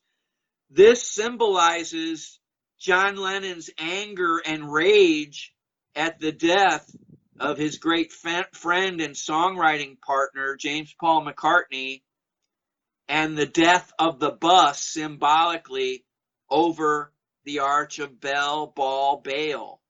You know, when the Beatles for a few days or whatever came to a standstill, you know, they were stuck. And then the bus backs up for about a half a mile, and it takes off. The Magical Mystery Tour psychedelic bus stops in the town of Bodmin. Bod is slang for body. I like your bod, baby. And min can mean mine, it can mean minute, or it can mean Min, the ancient Egyptian god of reproduction. And he was the creator of all things.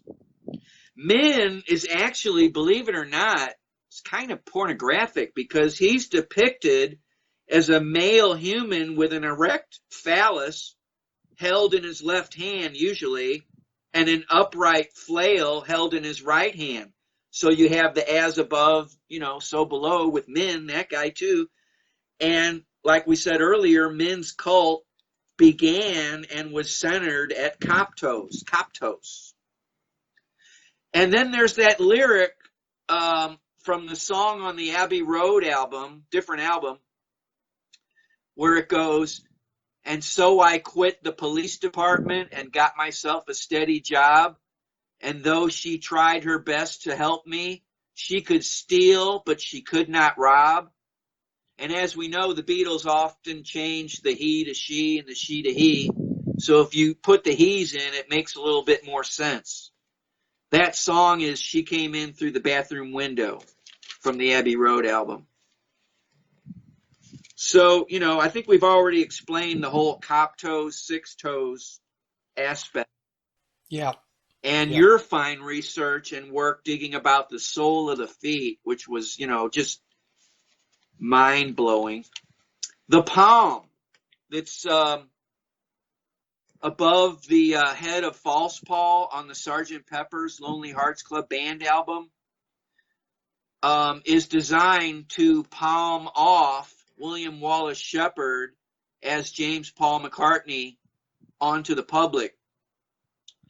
To palm off Paul M., palm, is a sleight of hand. It's trickery, deception, hocus pocus, focus. It's a legerdemain. It's a grifter's grave grift, essentially. And the palm also, on that album cover, they show palms, you know, by the Crowley, Haydn and all that, by the doors to the temple and all that. The palm also connects to Palmyra, Palmyra, which is where the original Temple of Baal was established in the year 32 BC at Palmyra, Syria. Now, check this out, Sage. You're going to love this. So, the Arch of Baal was established at Palmyra in the year 32 BC. There was no year 0, according to the Gregorian calendar. So, the year 1 is actually the year 33, counting from the establishment of the Temple of Baal at Palmyra. Year 1 is actually the year 33 to those guys.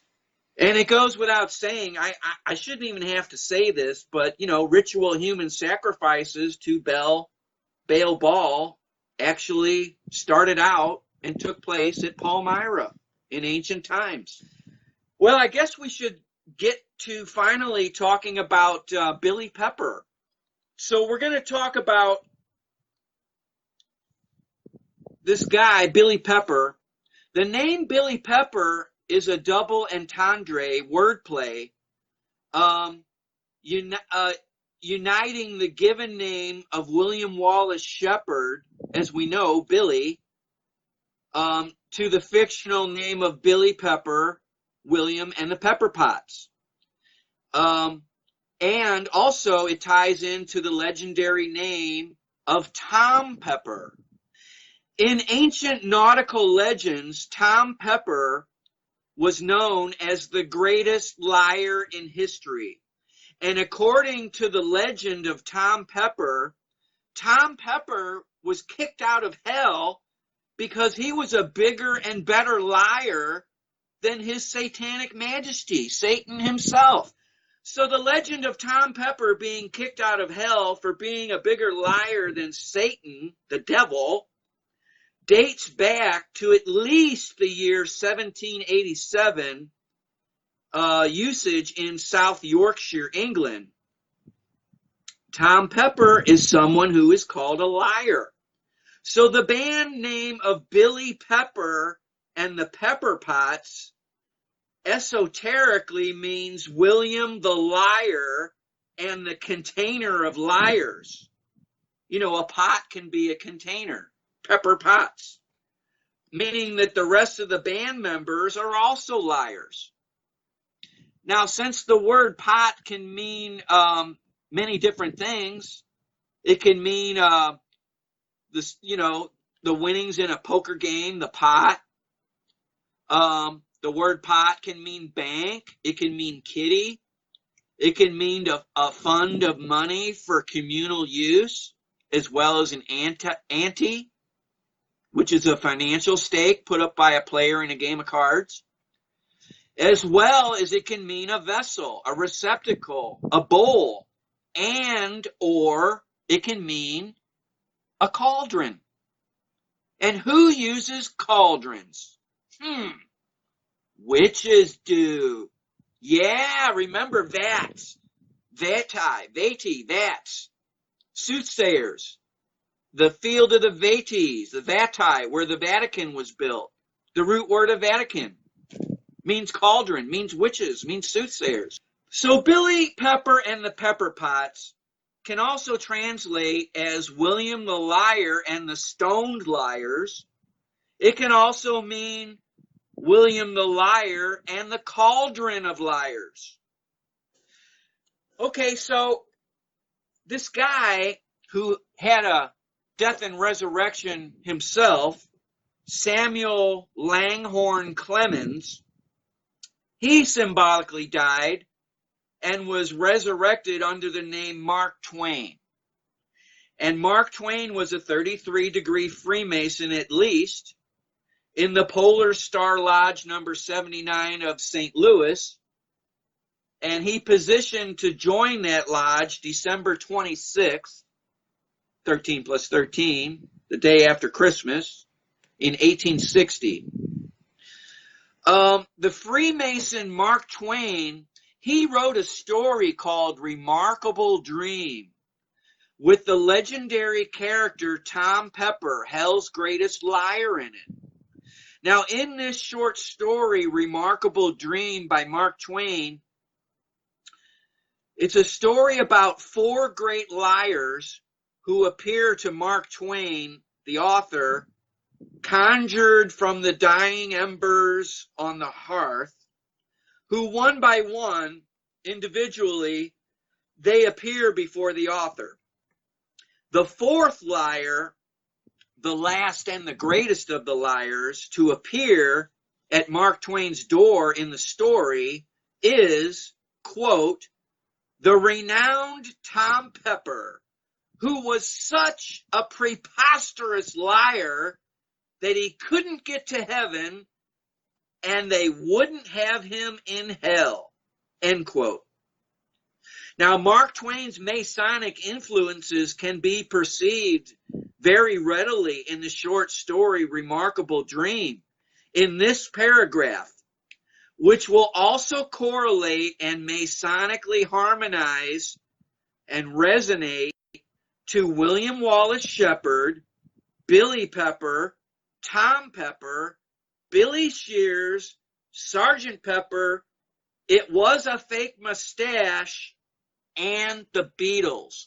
All that is tied in this excerpt.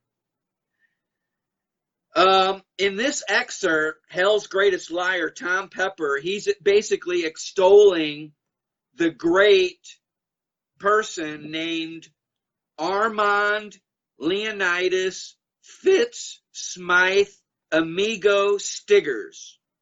That's some name. He's talking about this guy, and he says that this guy's talent for lying, whom he describes as, here's the quote, a man with such a talent that is bound to achieve high distinction and do great service in our ranks.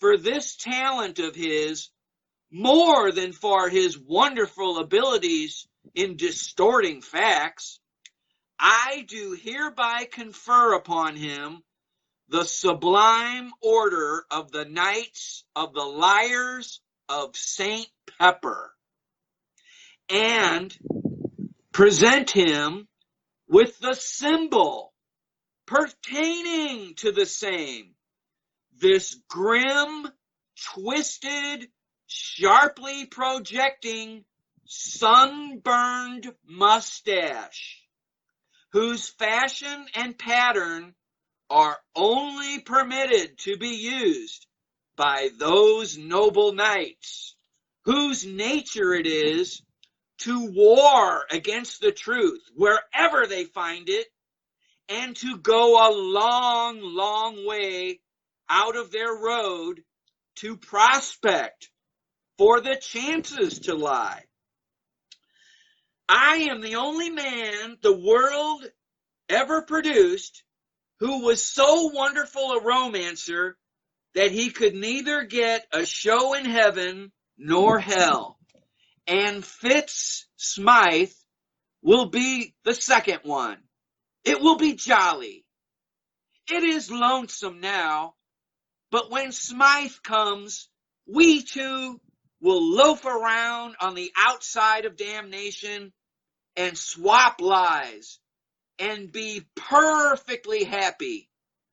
Good day, old petrified facts, good day. And Tom Pepper, the most splendid liar the world ever gave birth to, was gone. That was my dream. That's Remarkable Dream by the Freemason Mark Twain.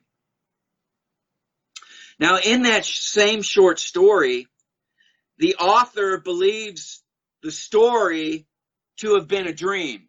That's why he called it Remarkable Dream. For as much as 6 hours. So he believes it's a dream for 6 hours. And then just before 3 o'clock today, the author sees Armand Leonidas Fitz Smythe Amigo Stiggers coming out of an alley in real life. Quote, wearing that absurd sunburned mustache. I mean, which Tom Pepper gave him. So it was reality. It was no dream after all. The short story, Remarkable Dream, ends with the author lamenting and expressing great regret that the Reverend of the clergy, known as the Reverend Richard F. Putnam, has assumed the pastorate of the Church of the Advent in this city. And there was no man that is more sorry than I am to see him forsake the pleasant fields he was wont to tread and confine himself to a limited beat on the gospel, to a beat in a town which is small and where he cannot have full swing according to his dimensions, if I may so speak, in connection with matters pertaining to the scriptural line of business. So basically, the 33-degree Freemason Mark Twain is saying, gosh, it's really unfortunate that this great liar will have to confine his lies to the lies in the Gospels, because he's a much better liar than those liars. During the reprise in the Sgt. Pepper's Lonely Hearts Club Band song, the words Sgt. Pepper's Lonely is repeated 3 times. So those words, Sgt. Pepper's Lonely, repeated 3 times, contain the backmasked words, "It was a fake mustache." The greatest liar in the Beatles, actually the Cheatles, while disguised as Paul McCartney, is not only confessing in reverse that the mustache is Machiavellian duplicity, that the fake mustache is lip service, which is an insincere agreement to consent in one's words while dissenting in one's heart, but that this Sgt. Pepper's Lonely fake mustache is also an occult signature reference to Tom Pepper's absurd sunburned mustache. Well, how do we know that?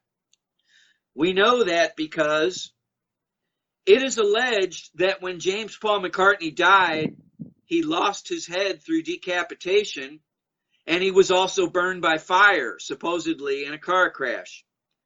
The date of the last Beatles recording session, when James Paul McCartney laid down vocals and tracks for his final song, was on the summer solstice, June 21st, 1966, when the sun is at its highest point in the northern hemisphere. And it seems to stand still for 3 days before the sun is symbolically decapitated on June 24th, the day before the anti-Christmas, and also the day before Global Beatles Day that we found out thanks to Vicky. June 24th is also the feast day of St. John the Baptist, who was also allegedly decapitated.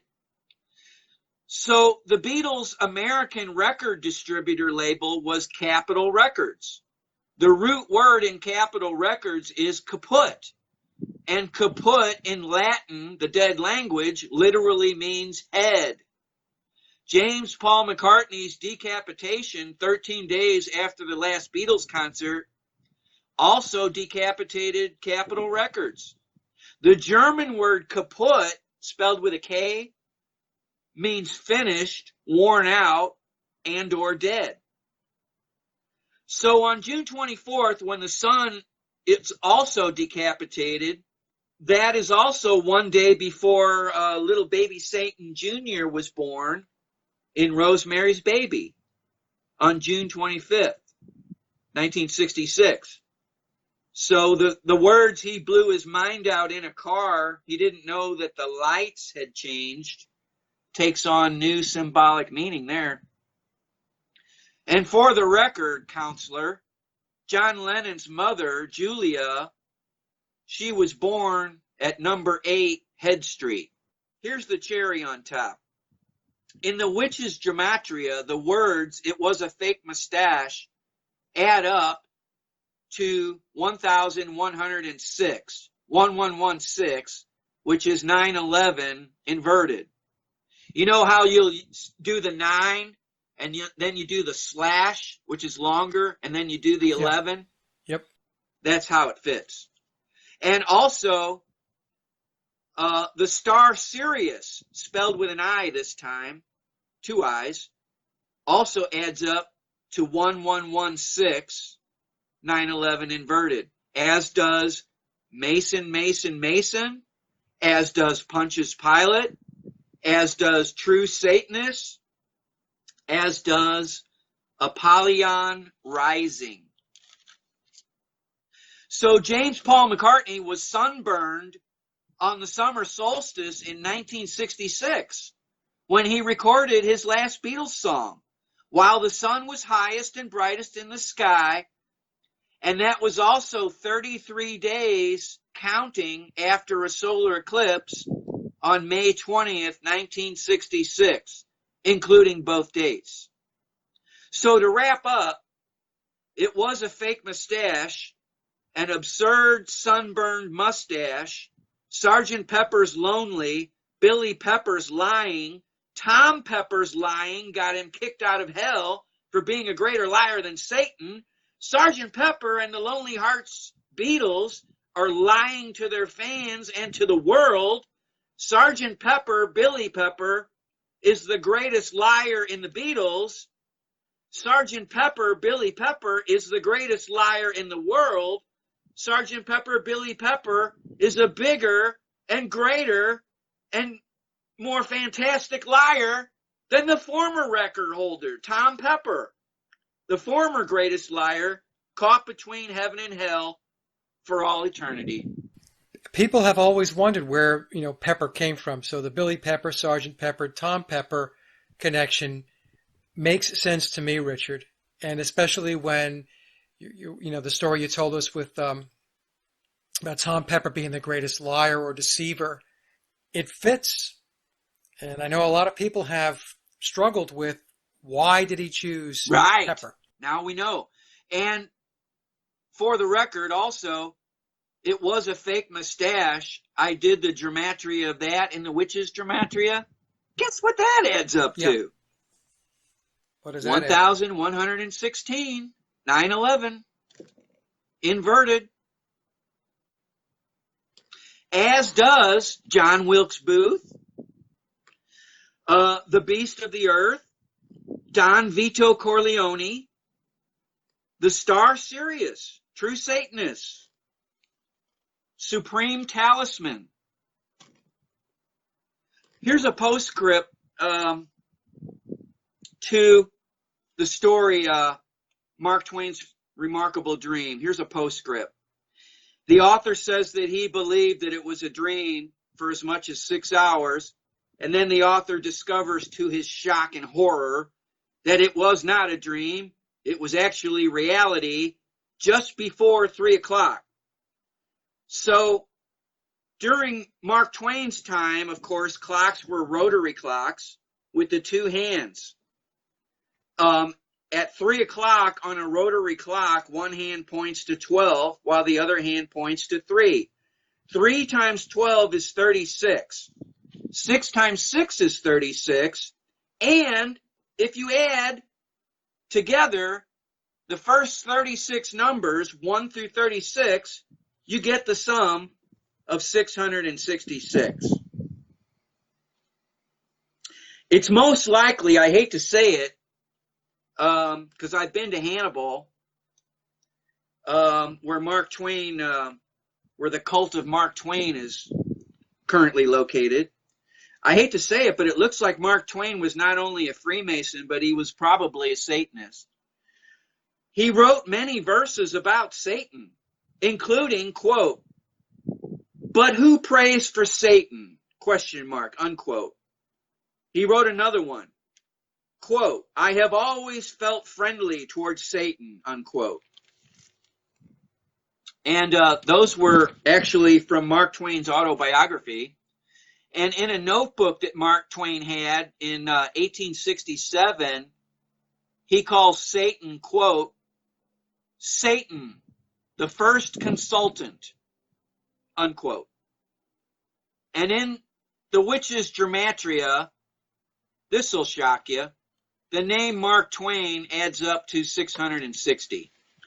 There's some gematria on Tom Pepper, but I'll save it. But one or two that I really need to say, in the Witches' Gematria, Tom Pepper adds up to 744, as does Liverpool, as does Tower of Babel, as does Baal worship, B-A-A-L worship, and as does the Mark of Cain, as does 9/11s with an S, as does Holy Land, as does Pope of Rome, as does Black Flame Sun, as does Devil's World, and as does JFK Airport, where the Beatles flew into when they landed in the Big Apple.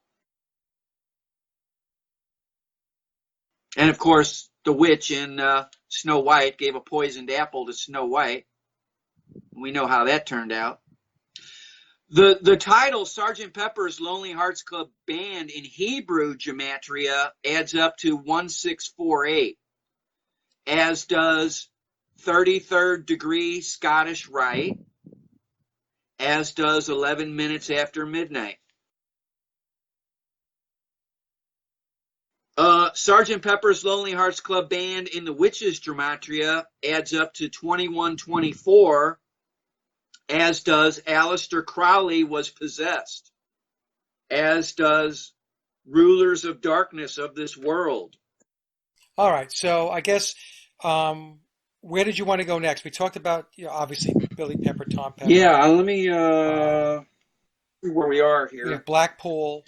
The song Blackpool is by False Paul William, and the song lyrics provided by Macca Lyrics at www.maccacentral.com. He gives a lot of very strange numbers in this song. For instance, it starts out Blackpool 38 23 38 Blackpool. That's the place for me. Southport 23 38 23 Southport. That's the place for me. I'm going to skip in because he talks about the chicks he likes, When he gets to the next number segment, he says Blackpool 38 23 38 Blackpool. That's the place for me.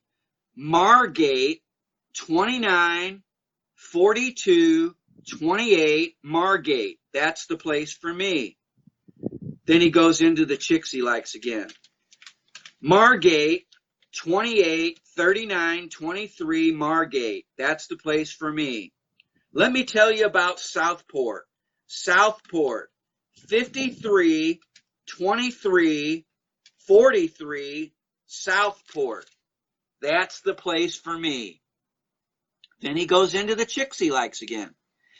He comes back to Blackpool 38 23 38 Blackpool. That's the place for me and the place for you. And the song ends. When you add up all the numbers that he sings about in the official Blackpool lyrics,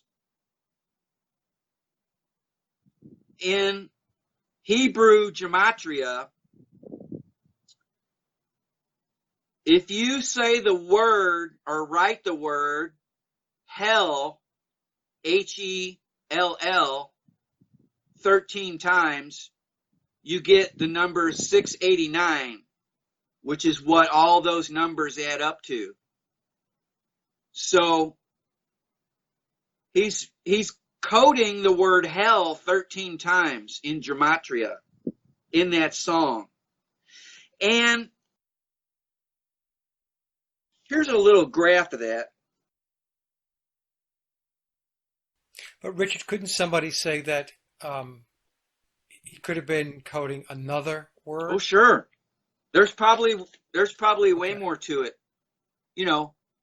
Okay. Yeah, I won't really go into the Margate, Southport, and all that, but here's my hunch. Here's my hunch, Beatles fans. James Paul McCartney's buried in an unmarked grave at Blackpool. That's the place for me. And I have some other reasons that I'm working on that I'm not really ready to share yet. But my intuition is going off. Billy's telling us that's where James Paul McCartney is. He's at Blackpool. And the Beatles at Blackpool on August the 1st, they played their live in 1965 on that date. The backdrop features the distorted six-sided star hexagram with a black figure trapped inside of the hexagram. And, we know hexa means witch. It's a hex. It's another example of the hex death. This date August the 1st, 1965 at Blackpool is 13 months before the last Beatles concert at Candlestick Park. The Beatles also performed the song Help during this concert at Blackpool. It actually looks like the figure in the distorted hexagram is screaming for help 13 months before the last Beatles concert. When the Beatles perform their final concert on the stage at Candlestick Park, they're standing directly over the sigil of Baphomet, also known as the symbol of heaven and earth. It's right below the stage. You know, that's where that phrase, look out below, comes in. And they didn't even realize it. Technically speaking, John Lennon was murdered by a corpse. I know that's hard to believe. Yeah, apparently somebody physically clawed their way out of the ground, picked up a gun, and killed him. It wasn't Mark David Chapman. Now that sounds a little kooky, but I'll explain. Let me go to this character. Do you know who Frank Sturgis was? He was one of the Watergate. He was a CIA assassin, yes! Right? You win the donkey. Yeah. Yes, thank you for that. You've just saved me some explanation. He was a part of the CIA's Operation Hit Squad known as, Operation 40. Now, the interesting thing about Frank Sturgis is his FBI file on him, who was actually born Frank Fiorini. So I guess he had a death and resurrection too, in name anyway. His FBI file is almost twice as lengthy as the FBI files on Watergate and the John F. Kennedy assassination combined. That's because he was involved in both of them. So, he got talked about and written about a lot. In a taped interview, deathbed confession in January 2004, CIA asset E. Howard Hunt claimed that Lyndon Johnson instigated the JFK assassination and that the operation was organized by Cord Meyer, David Atlee Phillips, David Sanchez Morales, and Frank Sturgis. The FBI file on Frank Sturgis is over 75,000 pages altogether. Both David Sanchez Morales and Frank Sturgis worked closely with the head of the CIA Operation 40 assassination squad leader, Jose Joaquin Sangenis Perdomo, and he organized it and put it all together. Frank Sturgis also worked with Jose Joaquin Sangenis Perdomo on the CIA's Bay of Pigs debacle. Contract killer, CIA asset, and Watergate plumber Frank Sturgis claimed, without proof, that Jose Joaquin Sangenis Perdomo, quote, died of natural causes in 1974, end quote, 6 years before the satanic ritual murder of John Lennon in 1980. Frank Sturgis also said that the Perdomo family was not notified about his alleged death until after his funeral. Keep in mind, John Lennon never had a funeral, by the way. And neither did James Paul McCartney, a public one anyway. And the guy that allegedly killed John Lennon, Mark David Chapman, he never had a public trial. They just slapped the crazy sticker on his forehead and locked him up. Right. So anyway, 6 years after his death, Jose Joaquin Sangenis Perdomo, who recruited professional contract killers for the CIA through Operation 40, he popped up in the bronze Masonic Temple guard booth with the pyramidion roof topped with the Masonic forget-me-not sigil, fully in charge of the lack of security for the very high-profile former Beatle, John Lennon, on December 8th, 1980, 13 days before the winter solstice. That's also 13 years to the day after the Beatles released Magical Mystery Tour album, etc., etc. Therefore, according to an expert in the art and science of premeditated murder and assassination planning strategy, a man with an FBI file bulging with over 75,000 pages, John Lennon was murdered by a corpse beneath the Arch of Ball Bale at the sinister Dakota Building. The CIA contract killer who said that the Dakota Building doorman in charge of security the night that John Lennon got dead, Jose Joaquin Sangenis Perdomo, he died 6 years earlier. Frank Sturgis was born 13 days before the winter solstice, while John Lennon was murdered 13 days before the summer solstice. Revolution 9 is a very specific occult signature in the murder of John Lennon.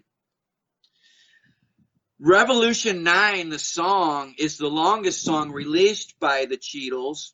Its length is 8 minutes and 22 seconds. Revolution 9 was released on the Beatles' White Album on November 22nd, 1968, on the 5th anniversary of the satanic ritual human sacrifice of President John F. Kennedy. The color of a dead body, by the way, is white. The actual murderer of John Lennon was Jose Joaquin Sangenis Perdomo, a former chief of police during the regime of the Cuban president Carlos Prio, who went into exile after the Cuban Revolution. There's that word. When Fidel Castro seized power in 1959 from Batista. During the Bay of Pigs counter-revolution on April 16, 1962, Jose Joaquin Sangenis Perdomo was a key member of Brigade 2506. 2 plus 5 plus 0 plus 6 equals 13. At the moment that John Lennon was shot, Jose Joaquin Sangenis Perdomo was standing the closest to John Lennon, just to John Lennon's left side. This is very important because on John Lennon's certificate of death, it states that he died from, quote, multiple gunshot wounds of the left shoulder and chest, left lung, and left subclavian artery, external and internal hemorrhage, which means bleeding, and shock. The subclavian artery branches off directly from the arch of the aorta, which actually sits atop the human heart. John Lennon was shot and killed beneath the arch of Ball Bell in the guise of the archway at the Dakota Building. The first shot that was fired by Jose Joaquin Sangenis Perdomo into John Lennon's chest ruptured his aortic arch, his arch of the aorta. He was shot in the arch of the aorta, the kill shot, which is the first shot. Because when he's fallen or whatever after the first shot, that's when the other shots go in the side and neck. On a kill zone target, based upon basic human anatomy, this area of the chest is lethal zone A and is also known as a kill switch, as in Turn Me On Dead Man, which is also a back masked kill switch. Kill and switch. James Paul McCartney in Fall. A kill switch is one of two primary specific areas of the human body that, when impacted by a bullet, will dispatch the threat immediately. The two primary areas of the body that are considered to be kill switches are the head and the chest. In the song Revolution 9, the lyric that states, "I'm not in the mood for wearing clothing," when played in reverse, reveals the phrase, "There were two, there are none now." The two that once were, but are now none, are the songwriting team known as Lennon-McCartney. The stereo master of the song Revolution 9 was completed on the Anti-Christmas, June 25th, 1968, which is also Global Beatles Day, as well as Baby Satan Jr.'s birthday and Rosemary's Baby. In verse 6 of the song Revolution 9, someone says, quote, "Only to find the night watchman unaware of his presence in the building," unquote. The night watchman on December 8th, 1980 was Jose Joaquin Sangenis Perdomo, and the building was the kill zone known as the Dakota Building. In the song Revolution 9, the phrase number 9 is heard exactly 100 times. When played in reverse, the words number 9 reveal the phrase, "Turn me on, dead man." There are 9 letter O's in the names John Winston Ono Lennon and Yoko Ono.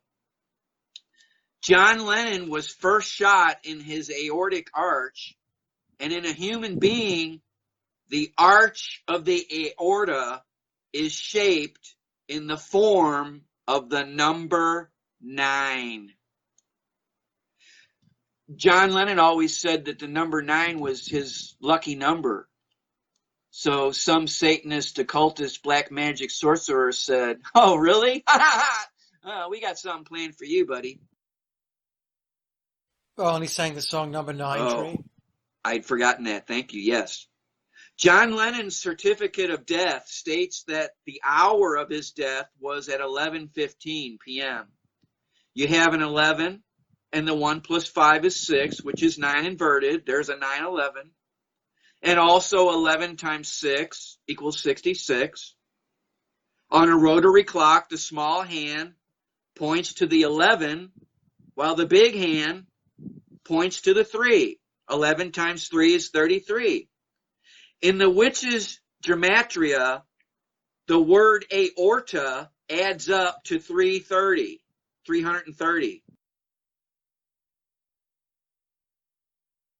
Now, here you can find a better screen capture. I think I've sent you a couple, or you can find some.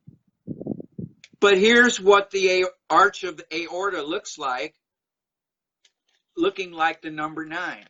Can you see that? Yep, you sent me that picture. Yeah. So he was shot right up here.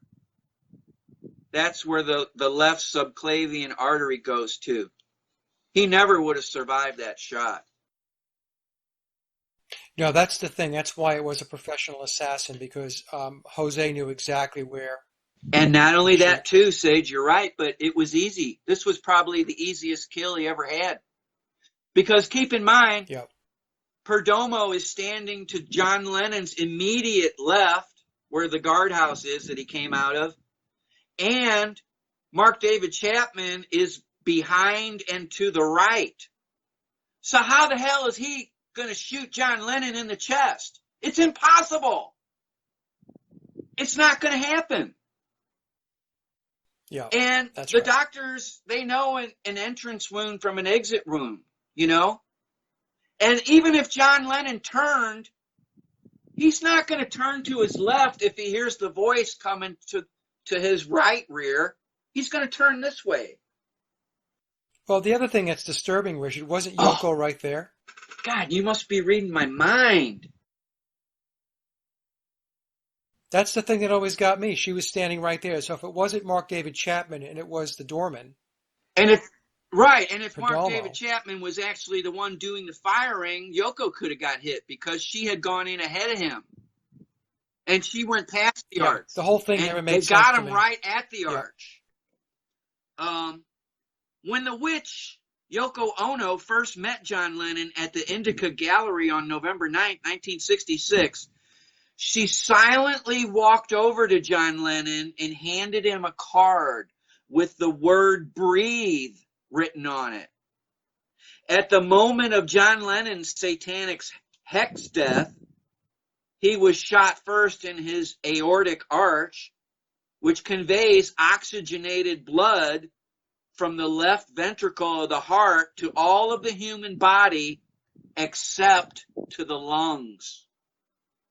From the night that the witch, Yoko Ono, met John Lennon on November 9th, 1966 at the Indica Gallery to the night that John Lennon died on December 8th, 1980 at the Dakota Building spans a period of exactly 169 months to the day. That's the number 13 squared. 13 times 13 equals 169 months. The Perdomo surname includes two ancient names that mean home and or house in ancient Egyptian hieroglyphs. The word per, P-E-R, means house, while in Latin, the dead language, the word domus means home, as in domicile. Also, in the Japanese language, the word domo, used by itself, is interpreted as thank you. A major domo is someone who makes arrangements or directs affairs, for another. The major domo is the person who has the authority to act, to use force within a set limit of strict boundaries. There is no greater boundary than the boundary between life and death, let me tell you. The surname of Perdomo in esoteric meaning incorporates Egyptian, Latin, and Japanese words that combine to form house or houses, house of thanks, and houses of thanks, and houses of thanks are known as temples. This brings us back to that bronze guard booth that the senior doorman of the Dakota Building dwelt in on the night of John Lennon's murder. Jose Joaquin Sangenis Perdomo, he was the one who dwelt in that little Masonic temple house, and he was housed in a Masonic temple beneath a pyramid roof that had the forget-me-not flower on it, which is a 5-petal flower. And the flower, if you look at it, it's opening up. So they're basically saying, what we're going to do here tonight is going to resonate through all eternity, and, you won't forget it, believe me.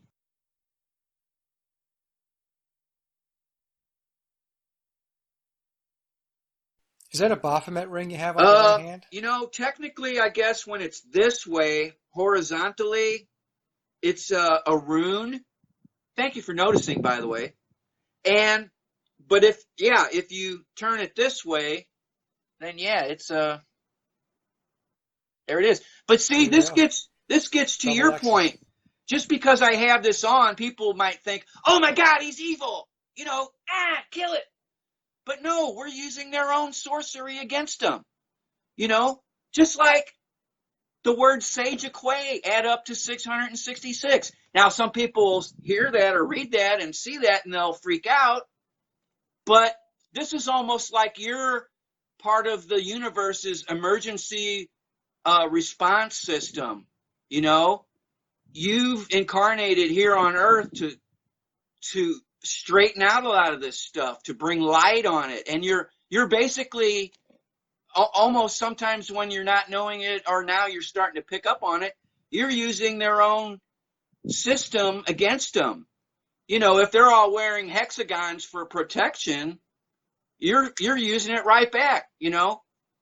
It's wild. Well, this is what I say to people. People want to think that the numbers are evil and that a triangle is evil and the symbolism. And I explain to them that it's like electricity. So if somebody says, is electricity good or bad? Well, it depends on the intent of the person who's Right. using electricity. Because it could be used for both. Good. Lights your house? Good. Destruction? Bad. It's the same thing. So, see, and that's the thing. They've commandeered the symbolism, Richard. They really have. They've commandeered it. And it's very difficult to get even, very well-intentioned, good people to understand that and to get over that hump or get over that hurdle. It's very tough because people have asked me, my first album has the pyramid and the eye in the center of it, and they think that that's Illuminati stuff, and I try to explain to them that this is sacred symbolism, and I'm using it just as you had just said. I'm using it for the purposes of good. And it's a fact. You can't take a number like 666. The number itself, it's a number. It's not evil. It's just a number. It's the way they're using it. And, you're throwing it back in their face. And evil can't keep going on that course without a course correction of good and the pendulum swinging back the other way. I guess it's all part of the divine plan or something. It's really breathtaking in its scope. I'm releasing the show that I did, the Roundtable with Memoirs, and I'm releasing it on September 11th.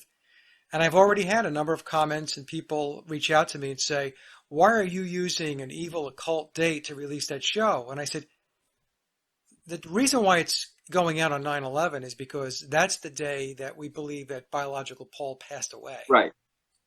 That's the only reason why it's going out on that day. But people automatically apply some negative, dark intent, to numbers and specific dates. And I don't know, it's tough to get people off that belief system and that, that understanding, which is a false. And they do the same thing with guns. They say guns are evil. Well, guns aren't evil if you're using it to protect yourself from somebody breaking into your house. The gun is just a gun. The gun can't kill anybody on its own. Right. It's only the use. And it's the same with the numbers. Right. Exactly. All right. I just thought I would point that out because I did see the ring, and I did it intentionally because if other people see the ring, if I decide to use a piece of the video or whatever, somebody without a question of a doubt will jump in and think they're making, a major discovery. So there you go. Well, good for them, but yeah, we're basically reclaiming ownership of, sacred numbers and things that have been perverted. You were perverted, you were inverted to, George Harrison. Right. Well, my guitar gently weeps. And Manly P. Hall says in his book, Secret Knowledge of All Ages, I think I got that right, that the mysteries were perverted, that white divine magic was commandeered and used for nefarious reasons, or black magic. So anyway, we digress. Oh, I'm glad we did, because you pointed out some basic great things. The pendulum is swinging back the other way. There's one last thing I guess we should say. Well, actually, there's a couple little things. When Mark David Chapman had that book, Catcher in the Rye, on that cover, the two biggest words in that title are catcher and rye, I think, which alludes to the Eye of Horus, because they're basically saying catch your eye. Yeah. Catch your eye, catch your eye. It appears that immediately after Jose Joaquin Sangenis Perdomo executed John Lennon, that his words to the patsy, Mark David Chapman, "Do you know what you've done?" was some kind of trigger. And it triggered the satanic pharmakos. A pharmakos is a goat. In ancient Rome, they used to lead a goat out of the city. Rome is a walled city. Strangely enough, with a wall, it was still the most sacked city in history. So, walls don't always work out, but they would lead a goat out through the gates, and they did rituals where they dumped all of the sins of the Roman people onto that goat, And then they lead it out symbolically through the gate, and then they sacrifice the goat. And it's like, woo, all our sins are gone now. They're all washed away. We're bona fide now. Kind of like that old Brother, Where Art Thou movie, So anyway, he says to the patsy, do you know what you've done? It's some kind of trigger. And then, supposedly he replied, Mark David Chapman replied, I just shot John Lennon. And physically, it says in many places, first of all, they didn't mention the name Perdomo for at least 6 years after the murder, like he never existed. And then finally some other people did digging and his name came out. And one of the sources, actually several sources, said that Perdomo kicked the gun away from him. Oh, did he? Or did he shoot him and then drop the gun and kick it away? And kick it, Yeah. Who knows? Who knows? The handgun that killed John Lennon is called a Charter Arms 38 handgun. So supposedly, Chapman sat down and pulled out the book Catcher in the Rye, because I guess the book My Pet Goat, wasn't available. So he thought, well, I can't read that. I'll read this book here.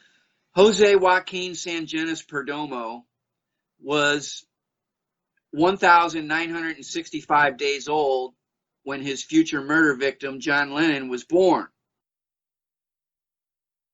May 25th, 1935, up to and including October 9th, 1940, equals 1,965 days. This means,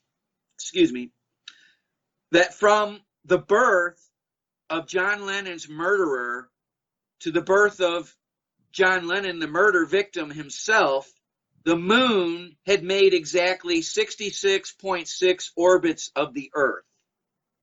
From the birth of the killer to the birth of the soon-to-be dead Beatle.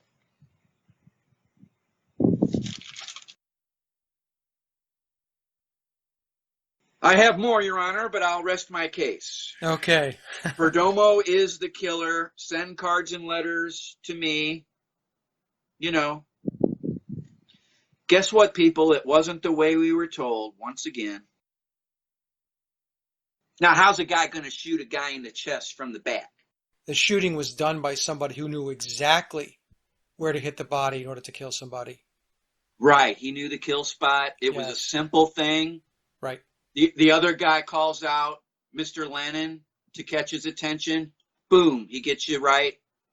And that's why there's no autopsy report released to the public to this day on John Lennon.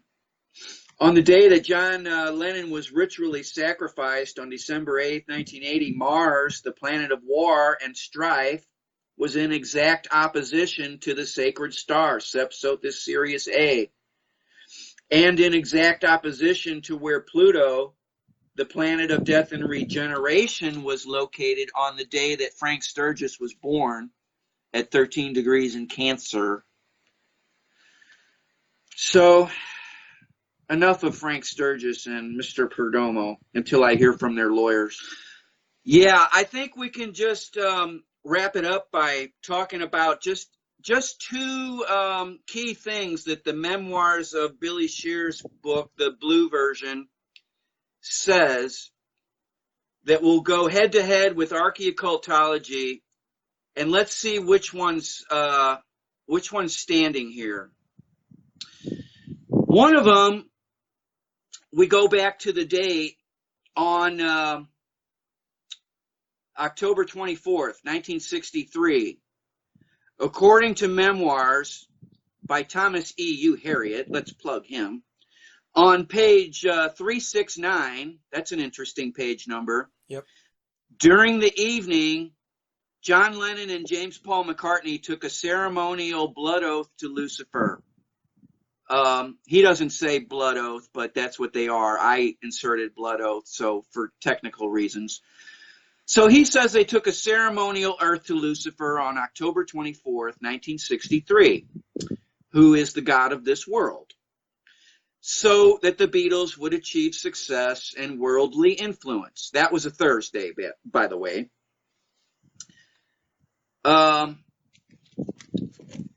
This ceremonial pact between the Beatles, John Lennon, and James Paul McCartney, just those two Beatles, and Lucifer on October 24th, 1963, took place exactly 13 months plus 13 days after the Illuminati launched its war on Christianity on September 11th, 1962.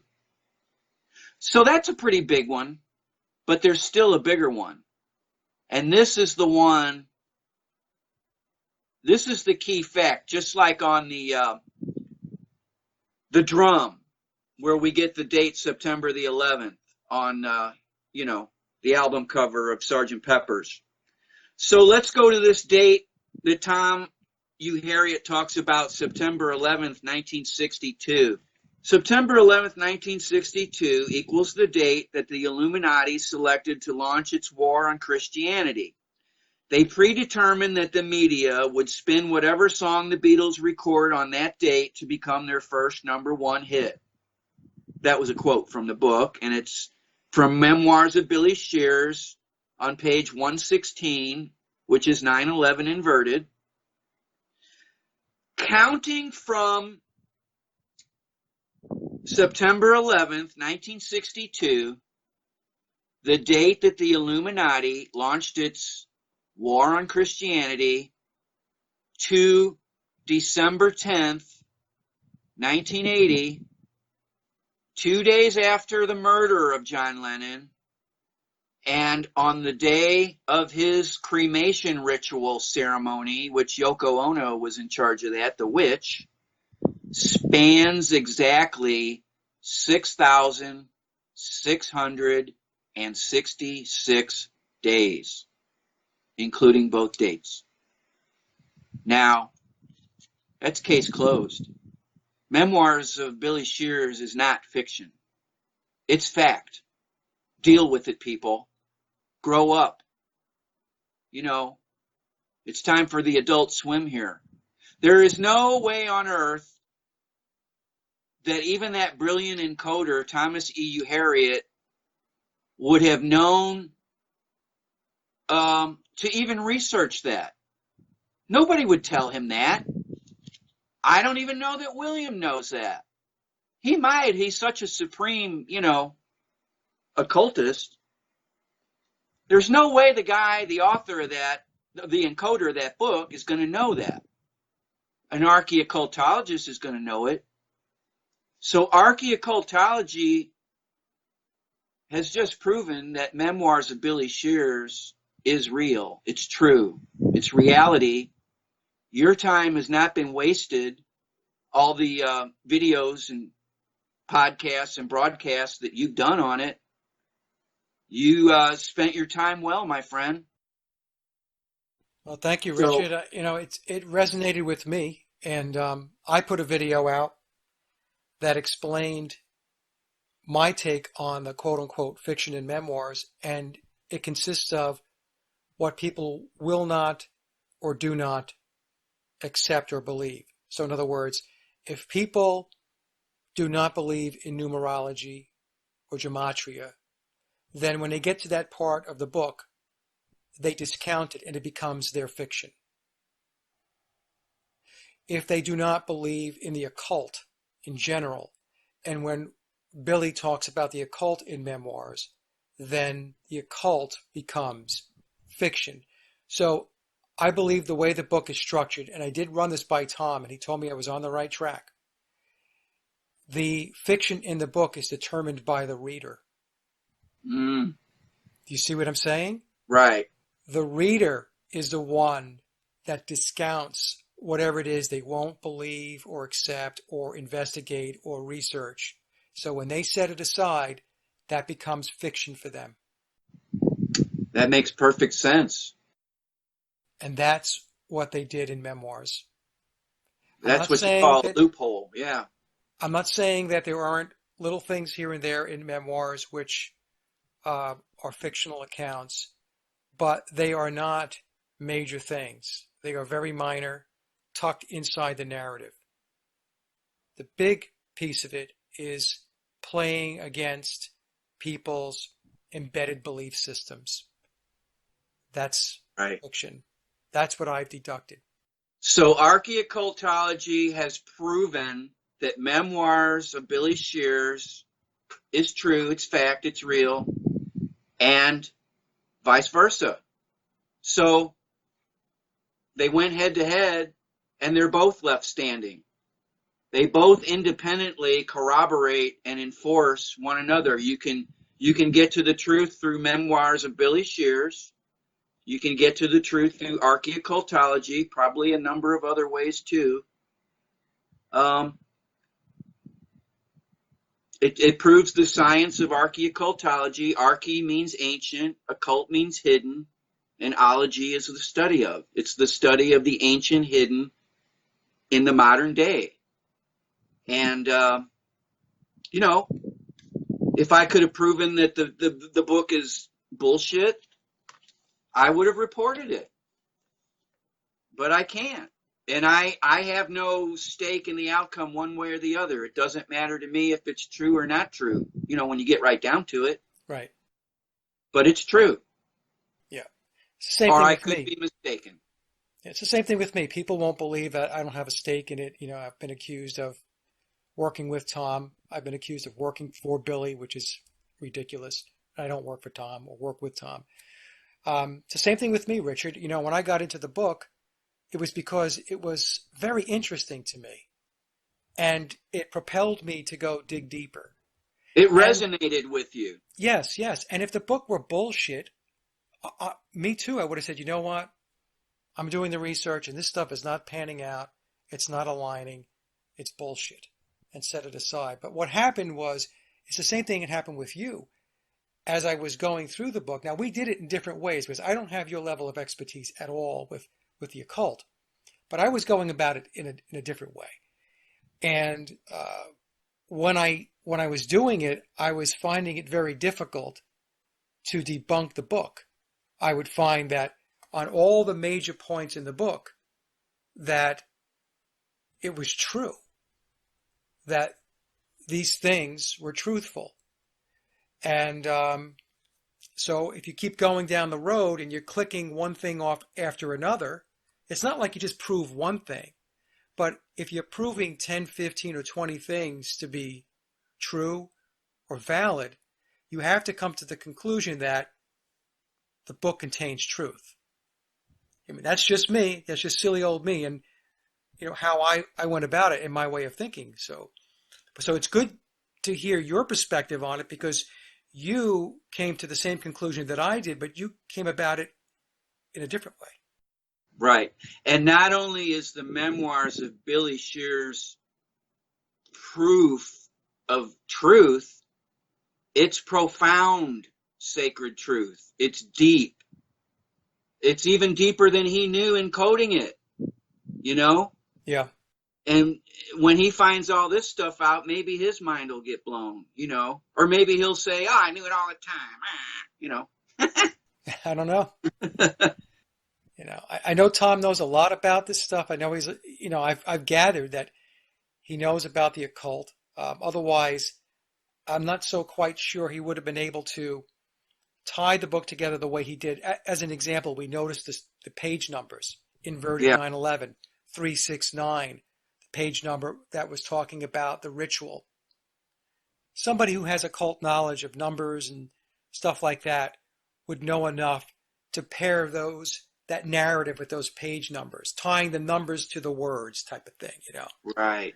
But that's all I've been able to gather. I've never had a conversation with Tom and say, are you an occultist? I've never had a conversation like that. But in any case, if he's a Mason, he's an occultist, to some extent.